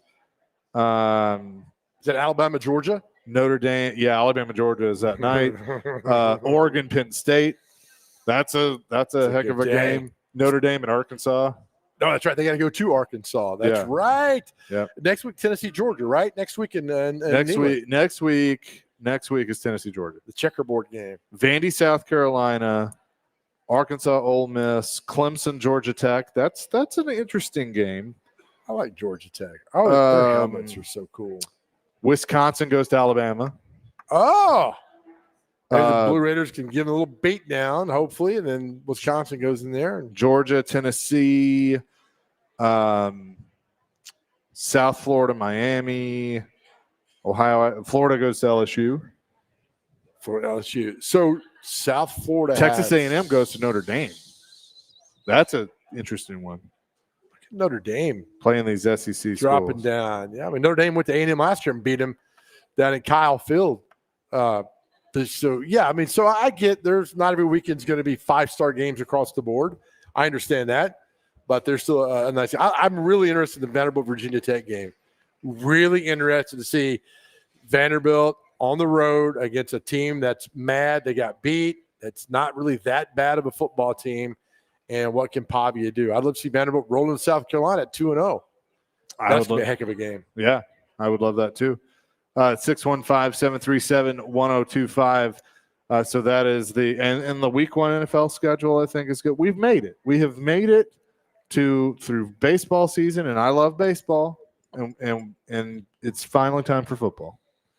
Baseball season. We're here. Don't hate on baseball. Should stop Labor Day weekend. Probably. They should be in the playoffs. Yep. The playoffs should start. I'll give you that. Here comes Dr. Crane with this November baseball is pretty good. October baseball, and you just shut your mouth, please. Well done. Coming up next, we're excited. AEW wrestler and WWE Hall of Famer Jeff Jarrett, Nashville's own, is going to join us here at Bar Lines. We will talk to him coming up next. Chasing Big Joe, 102.5 The Game.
Hour number 3, Chase and Big Joe, 102.5 The Game on this Thursday. We're live at the Omni Nashville Hotel at Bar Lines. He's Big Joe Dubin. I'm Chase McCabe. Dr. Crane, Nick Frazier, back at the studios on the ones and twos. We are expected to be joined by Double J Jeff Jarrett here in a few minutes. We have some breaking college football portal news. Just came out. NCAA Football Oversight Committee voted today to support a single transfer portal in January.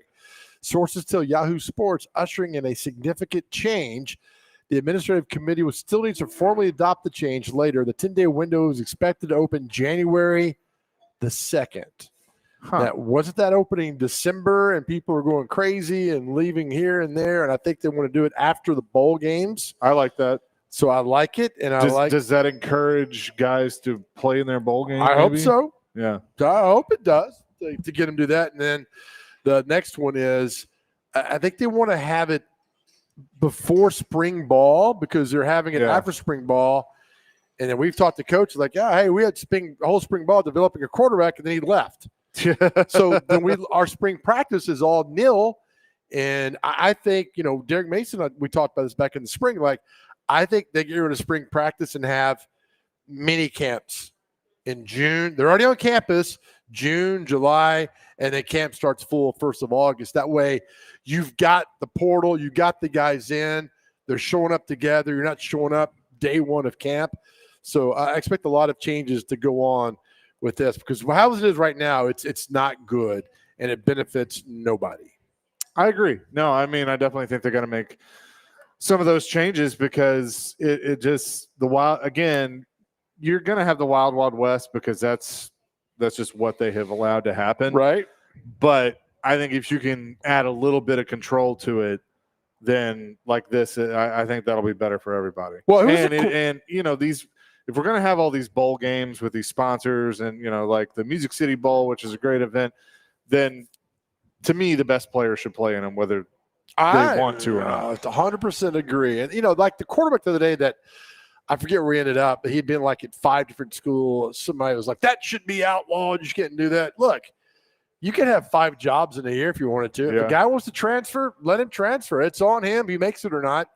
It doesn't affect your day at all. And if he wants to keep going on, and fine. And eventually he'll find a home and land, and maybe he could start and play and go that way. But I just think there needs to be some more control of that. And if you have the portal window in January 2nd to the 12th, that's good. I mean, I'm telling you, I went to, when the coach convention was here 2 years ago, went to dinner with like 30 college coaches, all on their phones the entire time, trying not to let players leave, re-recruiting players.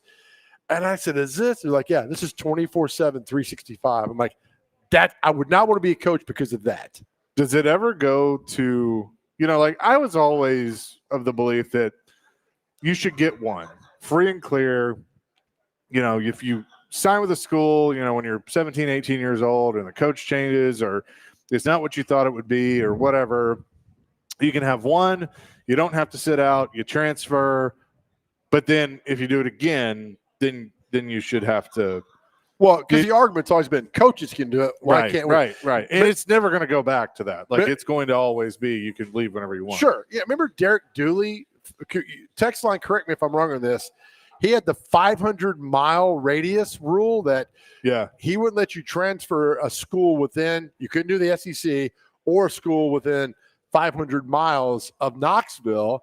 And I was like, whatever, that's fine. That's what he wants to do. I get it. But, you don't want to see now it's open again. I've told you that if I'm Kentucky and Tennessee has got a really, like George McIntyre next year is a really good quarterback and they're paying him $2 million. Hey, George, I'll pay you $5 million. Come up here. Right. It's like you're talking about. It's the wild, wild west. Go after a guy, derail another program, and build your program up. If it's legal, go and do it. Would you rather have pro-type contracts then? Oh, God. Because, I mean, that's your solution. Yeah. And that's where it would go. And, look, I'm telling you, there's going to be some – and we already kind of saw it with Tennessee and UCLA this year. There's going to be trades at some point.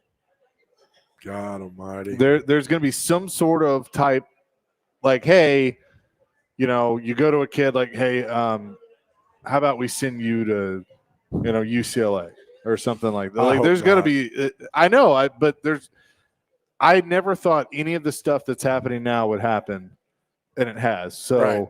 This guy Watkins got hair like George Washington, straight out there. George Washington. Look at this. How are you, founding father? This group that's coming in Oh, here. yeah. That is the Four Horsemen.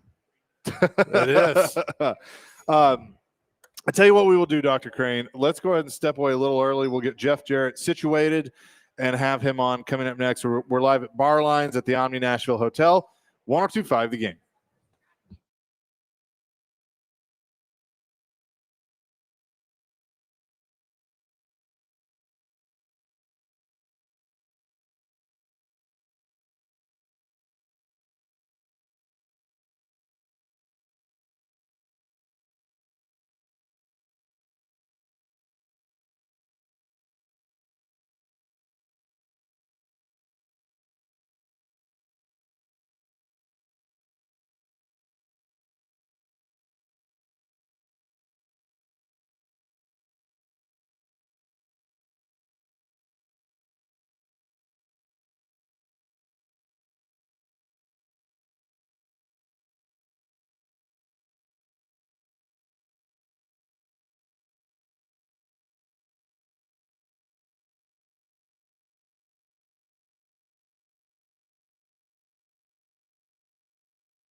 Chasing Big Joe, 102.5 The Game here on this Thursday. We are live at Bar Lines at the Omni Nashville Hotel.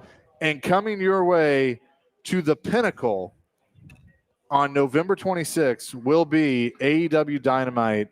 It returns, and Jeff Jarrett, one of our favorites, Hall of Famer, is here with us with AEW. Double J, what's up? How you doing? All the Four Horsemen just walked in. Yeah. How about it, guys? Big Joe, how are you doing, I'm sir? doing well. Yeah. You look good today. I'm trying. I knew you Your were coming son, on. So your I big old boy over here. He was so excited. I said, Jeff Jarrett's coming on. He's like, when and where? And he shows up early, right? Kids don't show up early these days. He was 30 minutes early. I was going to mess with him. Are you sure? He doesn't feel well. I've got 5 kids.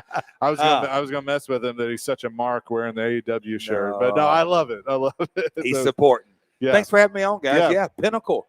Thanksgiving Eve special. Dynamite 2 hours live on TBS, and then the cameras will keep rolling. We're going to do Collision, which will be aired the Saturday after Thanksgiving, but Collision on TNT. So a monumental night, I dare say. I'm hearing some great things about the Pinnacle. I don't know if you guys have been in there, but you may have heard the guy's name. You ever heard of the Beatles? Paul McCartney. Yeah. Paul McCartney has a date in there. Yes, he Their does. church, I think, opened it. But no, we're excited to be going into the Pinnacle. The VIP premium seating went on sale Tuesday. Today's Thursday. So the pre-sales go until Sunday night at midnight. Then general on sale on Monday. So Joe, I got all that out of you. You did. I was proud of you. Yeah, you're a salesman. You know what to do. What a night! I mean, because Thanksgiving, people coming into town. I love my family. I love my son. We don't want to sit around with 9 other people, Nope. right? Exactly. Let's go have fun. I have told folks, and I've done some media already on this, in that if you don't get your tickets earlier, it's going to sell out because, Thanksgiving Eve, everybody comes in. Nashville's a hot spot. I don't have to tell you, there's a lot going on. And then there's all the families in. So, yeah, it's back in the day, we used to have Thanksgiving specials. I've wrestled on Thanksgiving night in Nashville many, many times before your son's time. Way back in the day. But, yeah, it's a special night. And wrestling, doesn't matter what company, pro wrestling is hotter than ever. I feel like the business, and as somebody that has been in the business literally his whole life, you probably agree with this, it's just awesome. Like any product, you turn it on TV or you go to an event, it has been so much fun. Well, I'll say this diplomatically. Everything now you can kind of turn and say, there's a little pro wrestling in that. Not going to get political here, but our current president is in the same Hall of Fame that I'm in. Yeah, that's true. That is true. But it goes without saying. I mean, we're talking about it. I work for AEW. We're bringing it to town, but WWE going on ESPN. I mean, come on, you're an affiliate of it. It doesn't really get any bigger than the world we're living in now. Professional wrestling is on TNT, TBS, USA, Netflix. I'm going to leave a few out. Max, you guys are going to be on Max. Yeah, we're on Max. Our pay-per-view start. We're in Toronto next week. We just got back from London, set a record at the O2. The most tickets ever. Yeah, we did. Look at Joe. We were just talking about Wembley, but O2, all the crazy acts that have been in there through the years. I literally did a pre-show. We call it 0 hour for our event was Forbidden Door. The most tickets ever sold in that arena for a combat sport. I did a pre-show with 2 other folks. I was 9 rows from the top, and I'm not kidding you. This table, probably times maybe 3, we were the cameraman was sitting there, and we walked out, and the railing. I said, I don't think that's going to hit OSHA standards. But anyway, because they kept selling the seats, they oversold in some spaces. Oh, that's so great. So wrestling is, like you said, it's super hot. Guys like yourself that have followed it for a long, long time, it truly is amazing, the coverage. And to get it, I could talk forever about this, but when you get into the social media world and the numbers that views and clicks and downloads, we dwarf, even dare I say, NFL. Oh, yeah. What's funny is I, have grown up watching wrestling. So, like, I'll go back and I'll watch, old Nitros or old Raws, from the Attitude Era and the Monday Night Wars and stuff. And he's one of those sickos. Yeah, I am. I mean, he is. Loves it. You're trying to make it as a country music artist and, hitting people with the guitar and all that stuff. And, like, I watch that stuff and it's still great. Like, it still stands the test of time. But then everything that's happening now. Now, what's funny is because you have a lot of former wrestlers that are running things now, I've noticed a couple of storylines that like to be reused. It's called the fundamentals. Yeah, right. But you know what? A chest pass still works. A bounce pass still works. It works. That's the thing. Like, so it's still entertaining. And again, whether it's you guys at AEW or TNA or NWA or WWE or whatever, I think there's something for everybody. And that is what is really important as somebody that grew up in the territory era. I think that's got to be cool to now see. One of the things that I've said, and that for years our business was quote unquote closed, and everything is hidden and very protected. Kayfabe is alive. Okay, all that kind of stuff. But now that the world is well aware that we are scripted entertainment, if you will, I think there's a whole nother level of respect. And I was joking, but not joking. Politics, professional sports, the touchdown celebrations, they're all kind of a takeoff on some type of strut, if you will, or all that. Yeah. But there really is a respect level that I think professional wrestling has gained through the years.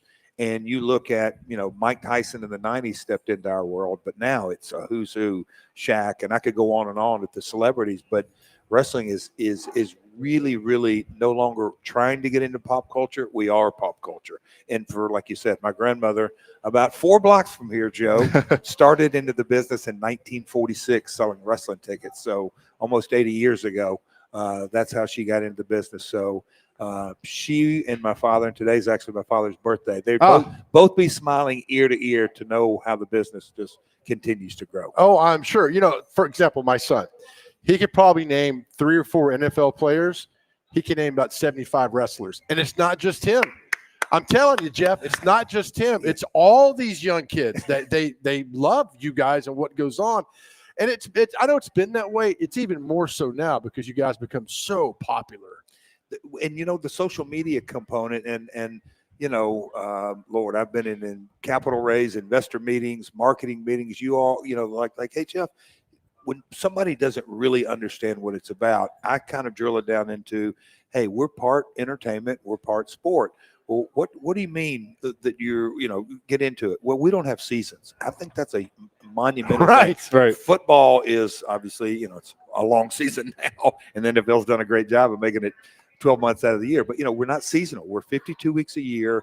I've been in people's homes. Next year, Joe, believe it or not, young man over there, it will be my 40th year. And so there's a lot of folks who've literally watched me 40 years. I've been in their home. And so when you have that kind of FaceTime, if you will, pardon the pun, but people have seen it, so they get to know the personalities, and social media pulls the curtain back, and Instagram, and I was mentioning that when you look at all of our aggregated numbers of social media, it is truly mind-boggling, but that is a part of the notoriety. And I have a 10-year-old kid coming up an autograph line, and he literally can tell me, "Oh, in '95." I'm like, dude, you weren't even born. I would love to go through your phone. I bet you got so many contacts in there of some of the most Greg Poe, amazing people. That's funny. I was watching, I think it was a year ago, I flipping through Instagram, and there's The Rock talking about you. I mean, it was just, the community and the friendships and the bond you get throughout the years is, you don't see this probably anyplace else. Well, that is, wrestling's kind of an anomaly thing. TMZ Sports just recently called me and said, "Hey, you got to give me a comment on Travis Kelce because of the engagement." Yeah. Me and, the Swift family, and we go way back. My daughters were in some of the videos on that. I told a story, and it's just they've kind of run with it. It's in People and U.S. Magazine and all kind of stuff. But it is all forms of entertainment somewhere, somehow, kind of get in the melting pot of professional wrestling. Right. I mean, Bad Bunny wrestled a few years ago, but he did a phenomenal job. Logan Paul, he can work, man. We could go on and on at the different celebrity. Jelly Roll, my man, our local dude here, from L.A., Lower Antioch. Yeah, And, have you picked him up? Have you tried to pick him up? No, okay. I'm gonna leave that to others. Yes, I think. One thing I was going to ask you that's so cool, and I put you in this category of guys that have been in the business, you said 40 years, reinventing yourself over and over and over again. I look at you and all the different characters that you've had. You go back, you mentioned the 10-year-old going back to 95 with, with the long hair and the country music, With My Baby Tonight, going to Don't Piss Me Off, and working with Owen and all that stuff, into WCW. Chris Jericho has reinvented himself 7 times, it seems. Now you got Adam Copeland, Edge, that's with you guys. I don't know how you guys do that, because you get so locked into a character that everybody knows for so long, and then pull the change, and people are still locked in. In a way, it's maybe a blessing or a curse. I mean, I'm one of 5 kids, and I'm the only one from a young kid that really loved it. And to this day, I love professional wrestling more today than when I got in it. And you're like, no way. I've got 5 kids, so that'll keep you young. But I think Jericho, Copeland, there's whoever you want to name kind of in that pool. The one common thread we have, we really still do love it. We absolutely have a passion for it. So if you love something and care about it, you follow it. I'm a sports junkie. I just had a great lunch with some folks that are pretty famous, but we were kind of talking about you just gotta love it, and so I'm dialed in. I did a show Sunday over in Salisbury, North Carolina, and they said, "Hey, will you say a few words?" And I meant it sincerely when I opened it up. I was a wrestling fan long before I ever wrestled, and so I'm a fan at heart, and I think that is the thing that differentiate. I love it. I absolutely love it. I watch it as much as often, and drives Karen crazy. Yeah, I'm sure. You talked about wrestling in Wembley and the O2 and in London. Where's the one place you've wrestled where you had to pinch yourself? Like, oh my God, I'm doing this. Oh man, I always like to tell a story about Royal Albert Hall in London. That was a really unique setting. Look at Joe. Right. I think of Tom Jones and all that, and Jeff Jarrett now. But there's kind of some venues like that. There's famous. When I was 27 or 28, I just had a kind of moment of clarity when I got back to the hotel room, and I was staying in Jesus, what was that? It was a rundown Hilton in Newark, but I was a main event at Madison Square Garden. That was kind of a moment that I'm going, damn, long way from Nashville Sports Arena in South Nashville. But there's certain famous buildings. I won my first world title. You guys were like this, you're of age, in 2000. So a little building that we like to refer to, Michael's house, the United Center.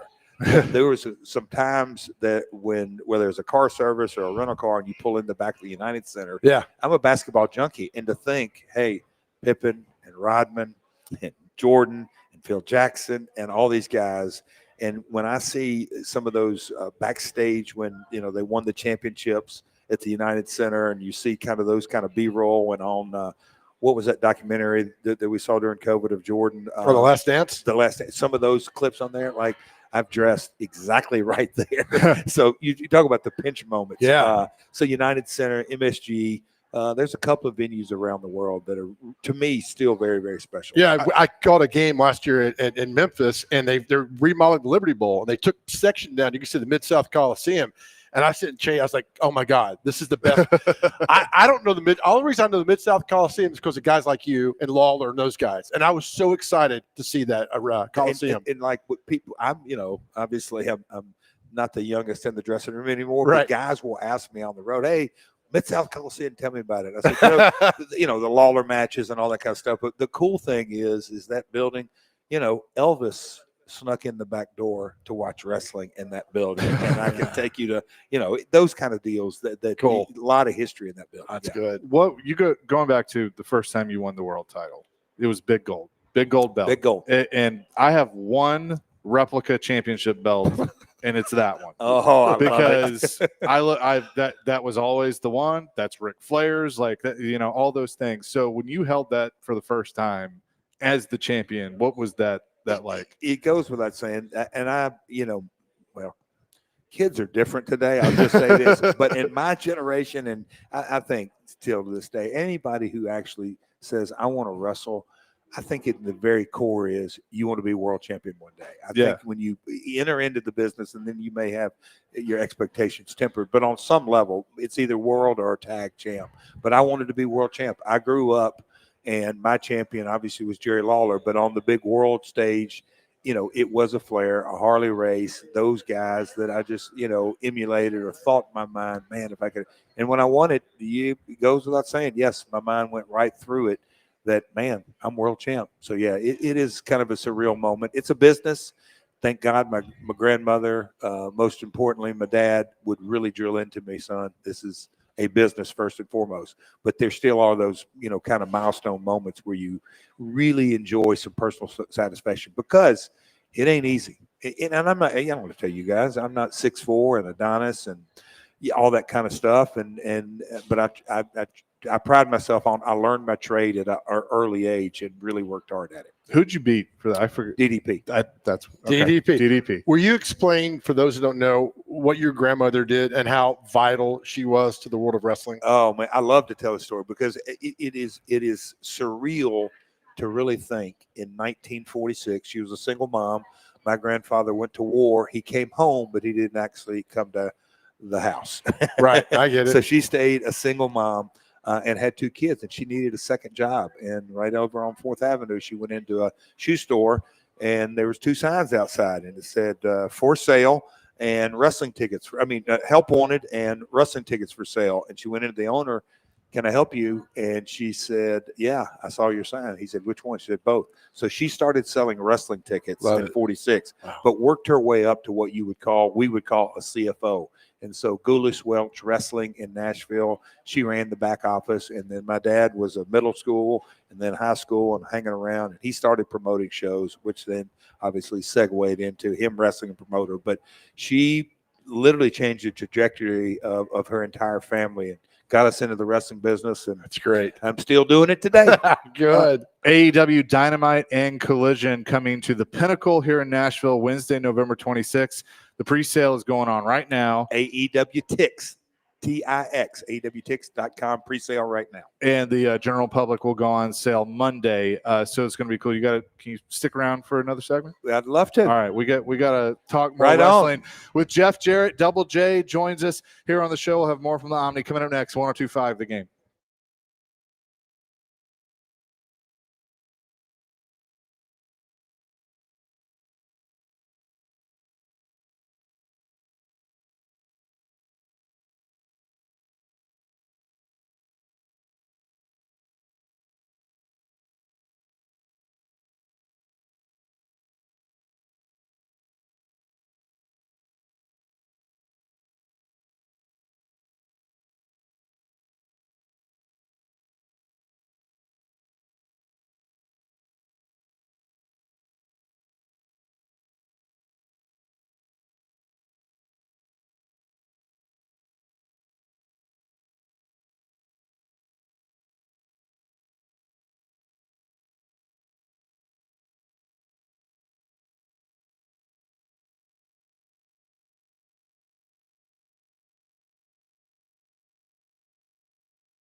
Joe, 102.5 The Game on this Thursday. We're at the Omni Nashville Hotel at Bar Lines. Coming up November 26th, the day before Thanksgiving, AEW Dynamite and AEW Collision at the Pinnacle, downtown Nashville. The pre-sale going on now. AEWTix.com is where you can go for that.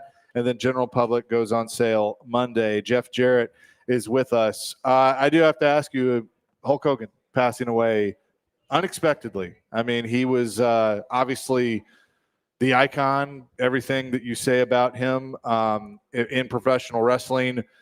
If there is no Hulk Hogan, who knows what this business looks like today and what he and Vince did back in the 80s. But you said you went to the service for Hulk, and I know you worked with him, and maybe it wasn't always good, but the Hulkster certainly left an impact on the business. Oh, I mean, it goes without saying, a flood of emotions kind of came over. And when he passed, look, you did obviously very unexpected. I was in Chicago, right there at O'Hare at the Hilton, and walked in from a workout and turned on Fox. It just kind of happened. So, yes, out of the blue, because of Real American Freestyle Wrestling, he was out working a lot, promoting all kind of stuff. And when the news came down, and obviously tragic, and I don't know if you got a chance to see a special they did, but all the different surgeries. He's had health issues, not major health issues, but he's had a lot of surgeries, and so he's one of those guys you always he'll bounce back, but very unfortunate situation. But a lot of it came to light, and look, he had some not so much red letter days, and I hate that social media kind of poured into that a little bit there, but that's life. But I would give anything for people to have the ability, because the service was really cool. When Nick reached out and said, "Hey, Jeff, and we'd like for you to come," I thought it was really cool. So I got a chance to not just pay a lot of respect to Hulk, but I felt my father and my grandmother, and Hulk and my father had a unique relationship because he came to town late 70s, and my dad really helped him in the early years. But man, the service was really special. Vince spoke, others spoke, but I kid you not, I want to share this because they really didn't make the news rounds and all that. And I'm like, hey man, if I've ever asked, if people could have heard the last 10 to 12 to 14 minutes, because they had all the different guest speakers, and they read a letter from President Trump, and his son Nick spoke, and it was really, really touching.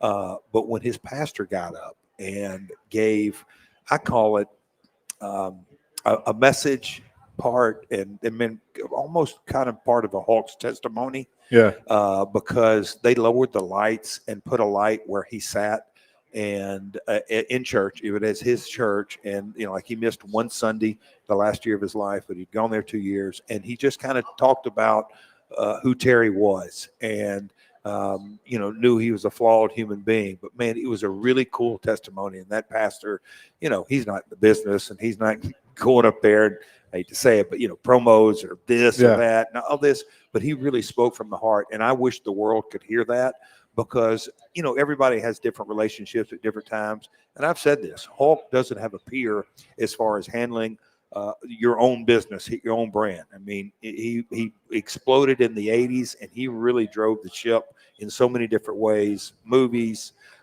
he was a gigantic star in Japan before Hulkamania took off.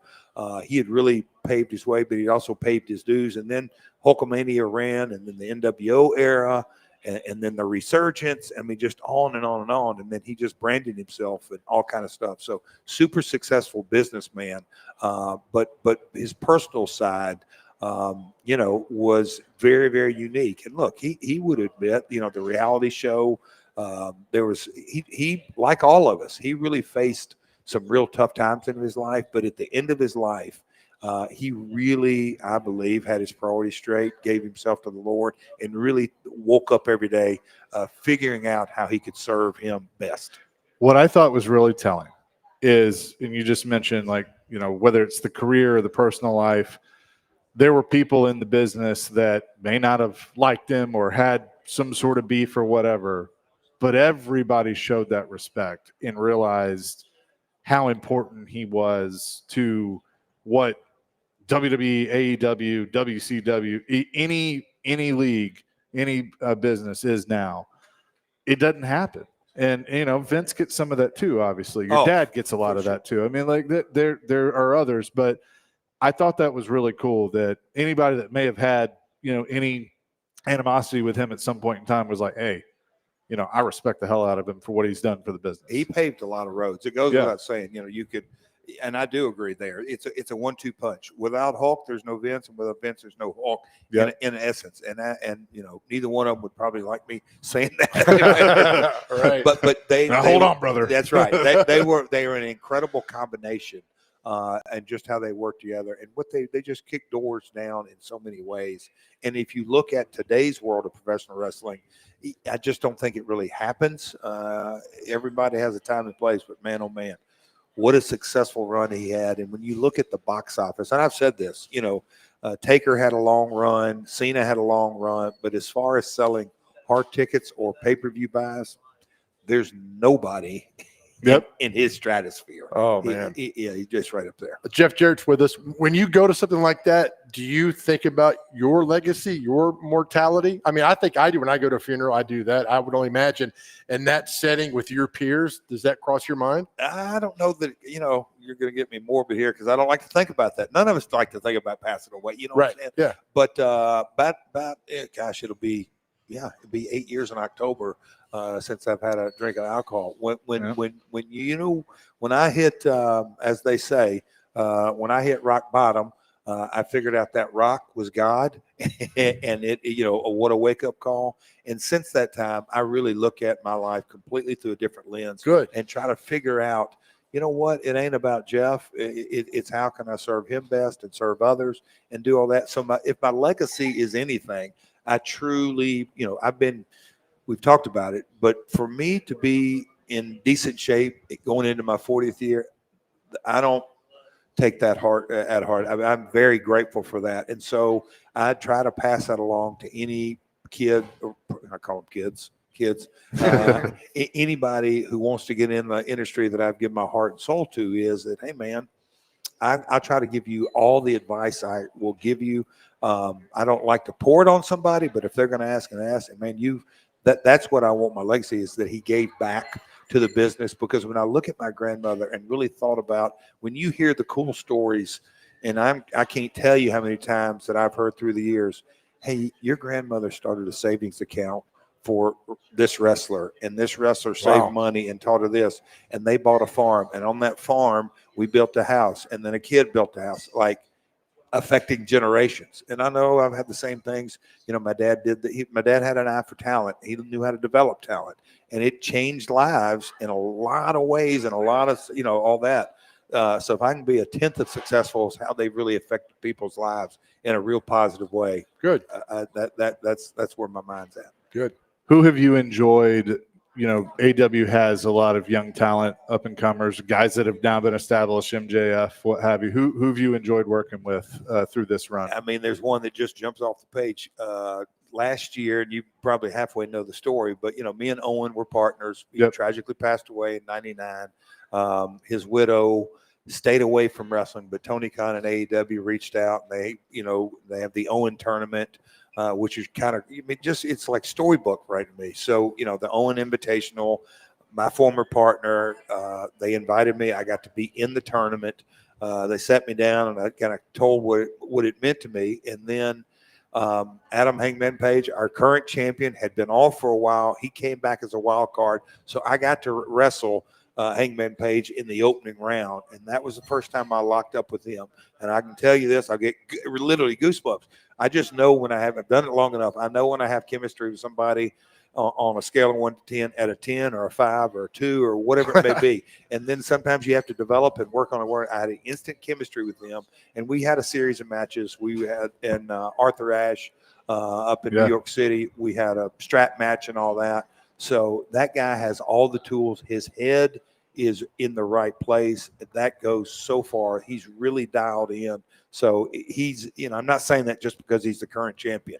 I had instant chemistry with him. I got a lot of respect for his work ethic. And, when my dad's on the entertainment side, my mom was on the educator side. Hangman Page was a school teacher before he got into the business. And so when you look at, he kind of followed his passion. He taught 5th grade and 7th grade and something, I don't know, whatever it is, but he's like, hey man, I can kind of do this. And so he started following his passion and quit teaching and full time. And now he's world champ. He's a good one. So the Powerball is $1.7 billion. Whoa. Right. So if I win, I'm going to build a Tojo Yamamoto statue. Right on. Where do we put it?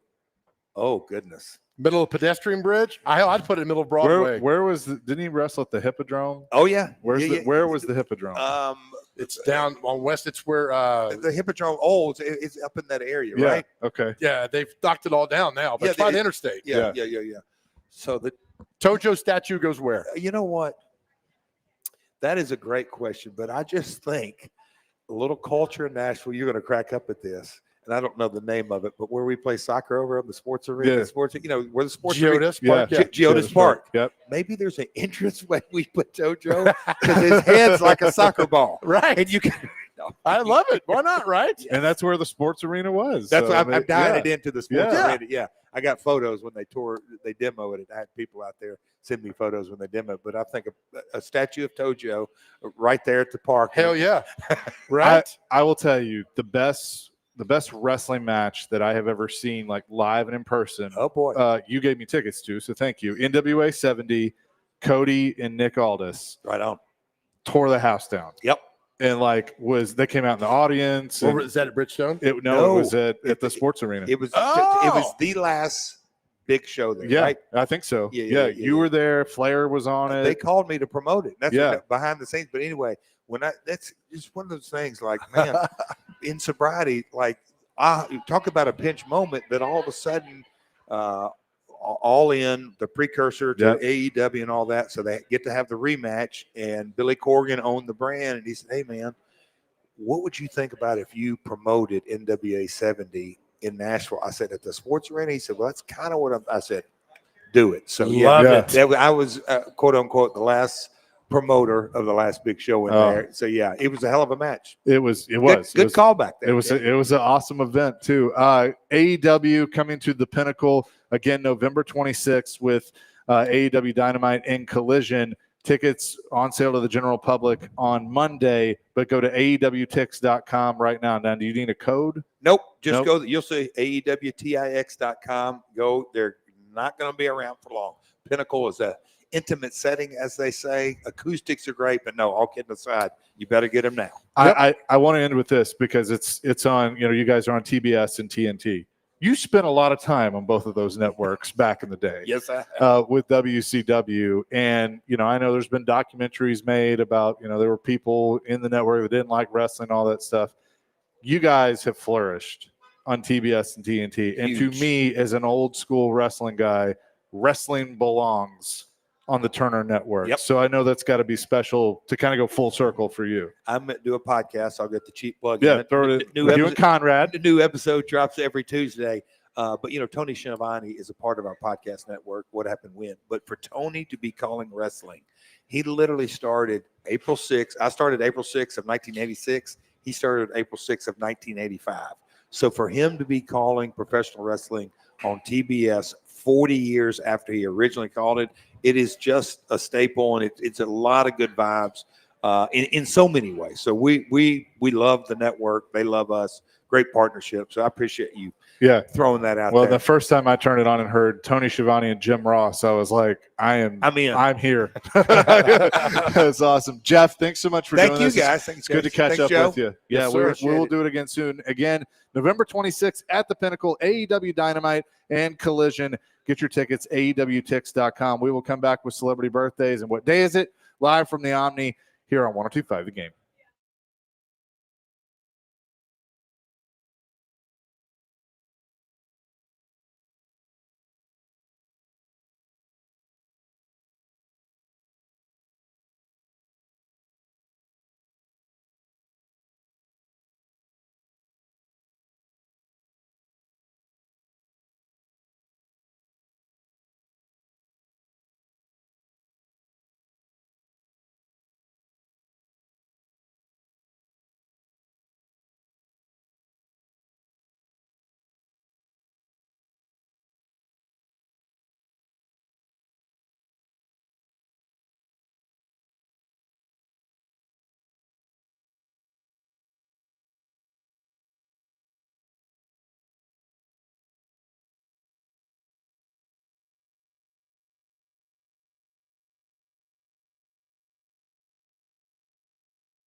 Chase and Big Joe, 102.5 The Game here on this Thursday, live at Bar Lines at the Omni Nashville Hotel.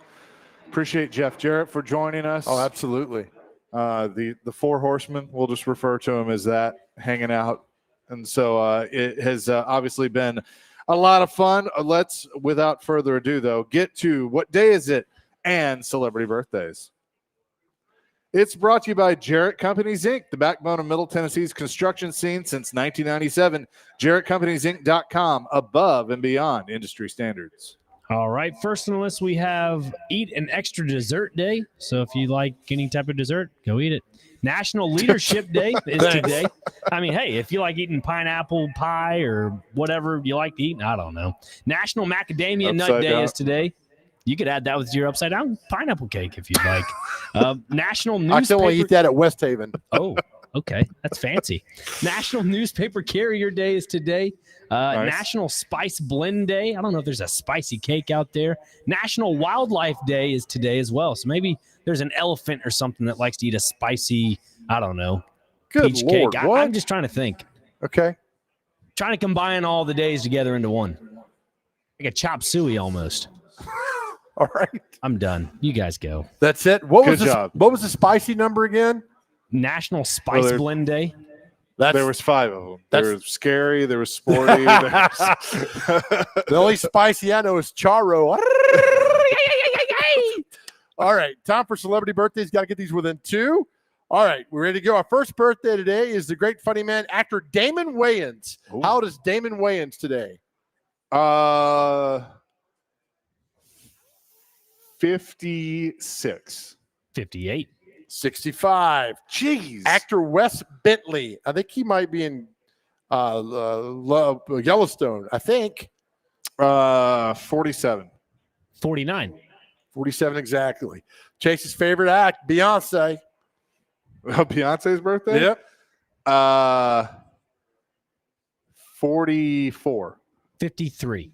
43. Chase up 3-0. Let's see. Going down here a few more today. Let's see here. Gosh, a lot of people I've never heard of today. Actress Judith Ivey. What's she in? One of those shows back in the 80s. Okay. 68. 77. 74. Actor Lawrence Hilton Jacobs from Welcome Back, Kotter. He's a black guy on that show. 72. 84. 72 exactly. Chase up 5-0. Well done. She was in the movie with John Cusack where he held the radio over his head. What was that called? Her name's Ione Skye is the actress. But say anything. How's actress Ione Skye? 61. 65. 55. Let's see here. Comedian Kyle Mooney used to be on Saturday Night Live. He had all the real curly hair. Yeah. 52. 57. 41. Singer James Bay. I think he sang "So You Had a Bad Day." No, I don't think that's him. That's a pretty good day. That's not him? No, I don't think so. It's not James Bay? I think that's a different person. All right. 48. 40. 35. So it's 5-0. We go to sports birthdays. The great golfer Ray Floyd. 77. 74. 83. The golfer Tom Watson. 84. 87. He is 76. Mike Piazza, the Hall of Famer. 54. 57. 57 exactly. Wow. 5-2. Our last birthday. So Chase guarantees the win. Our last birthday, kind of appropriate for first week of NFL. Former Titans defensive coordinator Dean Pease. Oh, Dean Pease. 73. 78. 76. With that, Wow. Chase wins 5-3. Yeah, James Bay is somebody else who's not the guy that I thought of. Okay. Well, that's fine.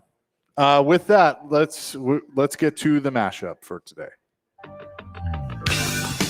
And a good Thursday afternoon, everybody. Welcome into Chasing Big Joe, 102.5 The Game. We are live at the gorgeous Omni Nashville Hotel at Bar Lines. I could just see me at 18, 19 years old when I worked there, fighting a mob and just taking a purse to the face. All for a Tickle Me Elmo. Ma'am, we're out of Jeff Hardy action figures. Bam! Oh, my goodness. You son of a... You walk in, my mom will be like, what happened? Hey, don't start with me, lady. I took a Louis Vuitton to the face. That's what happened. Yeah, Okay. Jack Beck from TCU. Jack Beck. He's no Jack over here. Or Jay. That's Jay. He's no Jay. Jakey baby. Jakey baby. Hi, Jakey baby. What's up? Sheiky baby, Jakey baby. That's Same where thing, it was going. right. Anyway, Jack Beck, I think. Oh, no. There's no snake. Yeah, right? Now you look. Is there a snake here? Second year out of North Dakota State to the sideline. Here goes Lamb. Whopper, whopper, whopper, whopper. You get spring on the inside. C.D. Lamb. Touchdown. It was the summer that the Wii came out. Okay, the magazine? No, the. Sorry. For those over 50, you're laughing, and no, I know you are. All right.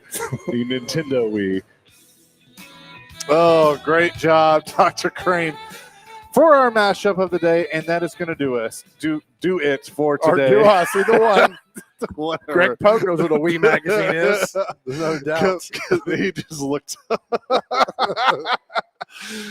Coming up tomorrow in the noon hour, we're going to have a special MTSU program from there with Chris Massaro. He's going to join us, Derek Mason, Chip Walters as well. And so we look forward to that. John McClain going to join the show as well. So a packed show tomorrow before we head to Wisconsin. Yeah, a lot of fun. Look, we have a lot of fun on the show, and our message we've had for 2 years now to our guys out there, if you are struggling, and it's okay if you are struggling, we need you to reach out, talk to us. We appreciate the guys the last couple of years that have talked to us about what you're going through. We all go through dark tunnels, dark roads, dark clouds, and your journey is your journey, but we need you here. We tell all the time that our world's a beautiful place because you are here. So if you need help, go to our website, thegamenashville.com, click on the Chasing Big Joe show. There's a drop down for Unity Psychiatric Care. Help for you is just around the corner. I reached out. We'd love for you to reach out too, because we love you. And remember this, more than anything else in this world, God loves you. Amen to that. Peace, love, rock and roll. We're here on the stage at Bar Lines. Coming up next, Jeff Jarrett performs With My Baby Tonight. That is all next. Just kidding. DVD is next. 102.5 The Game.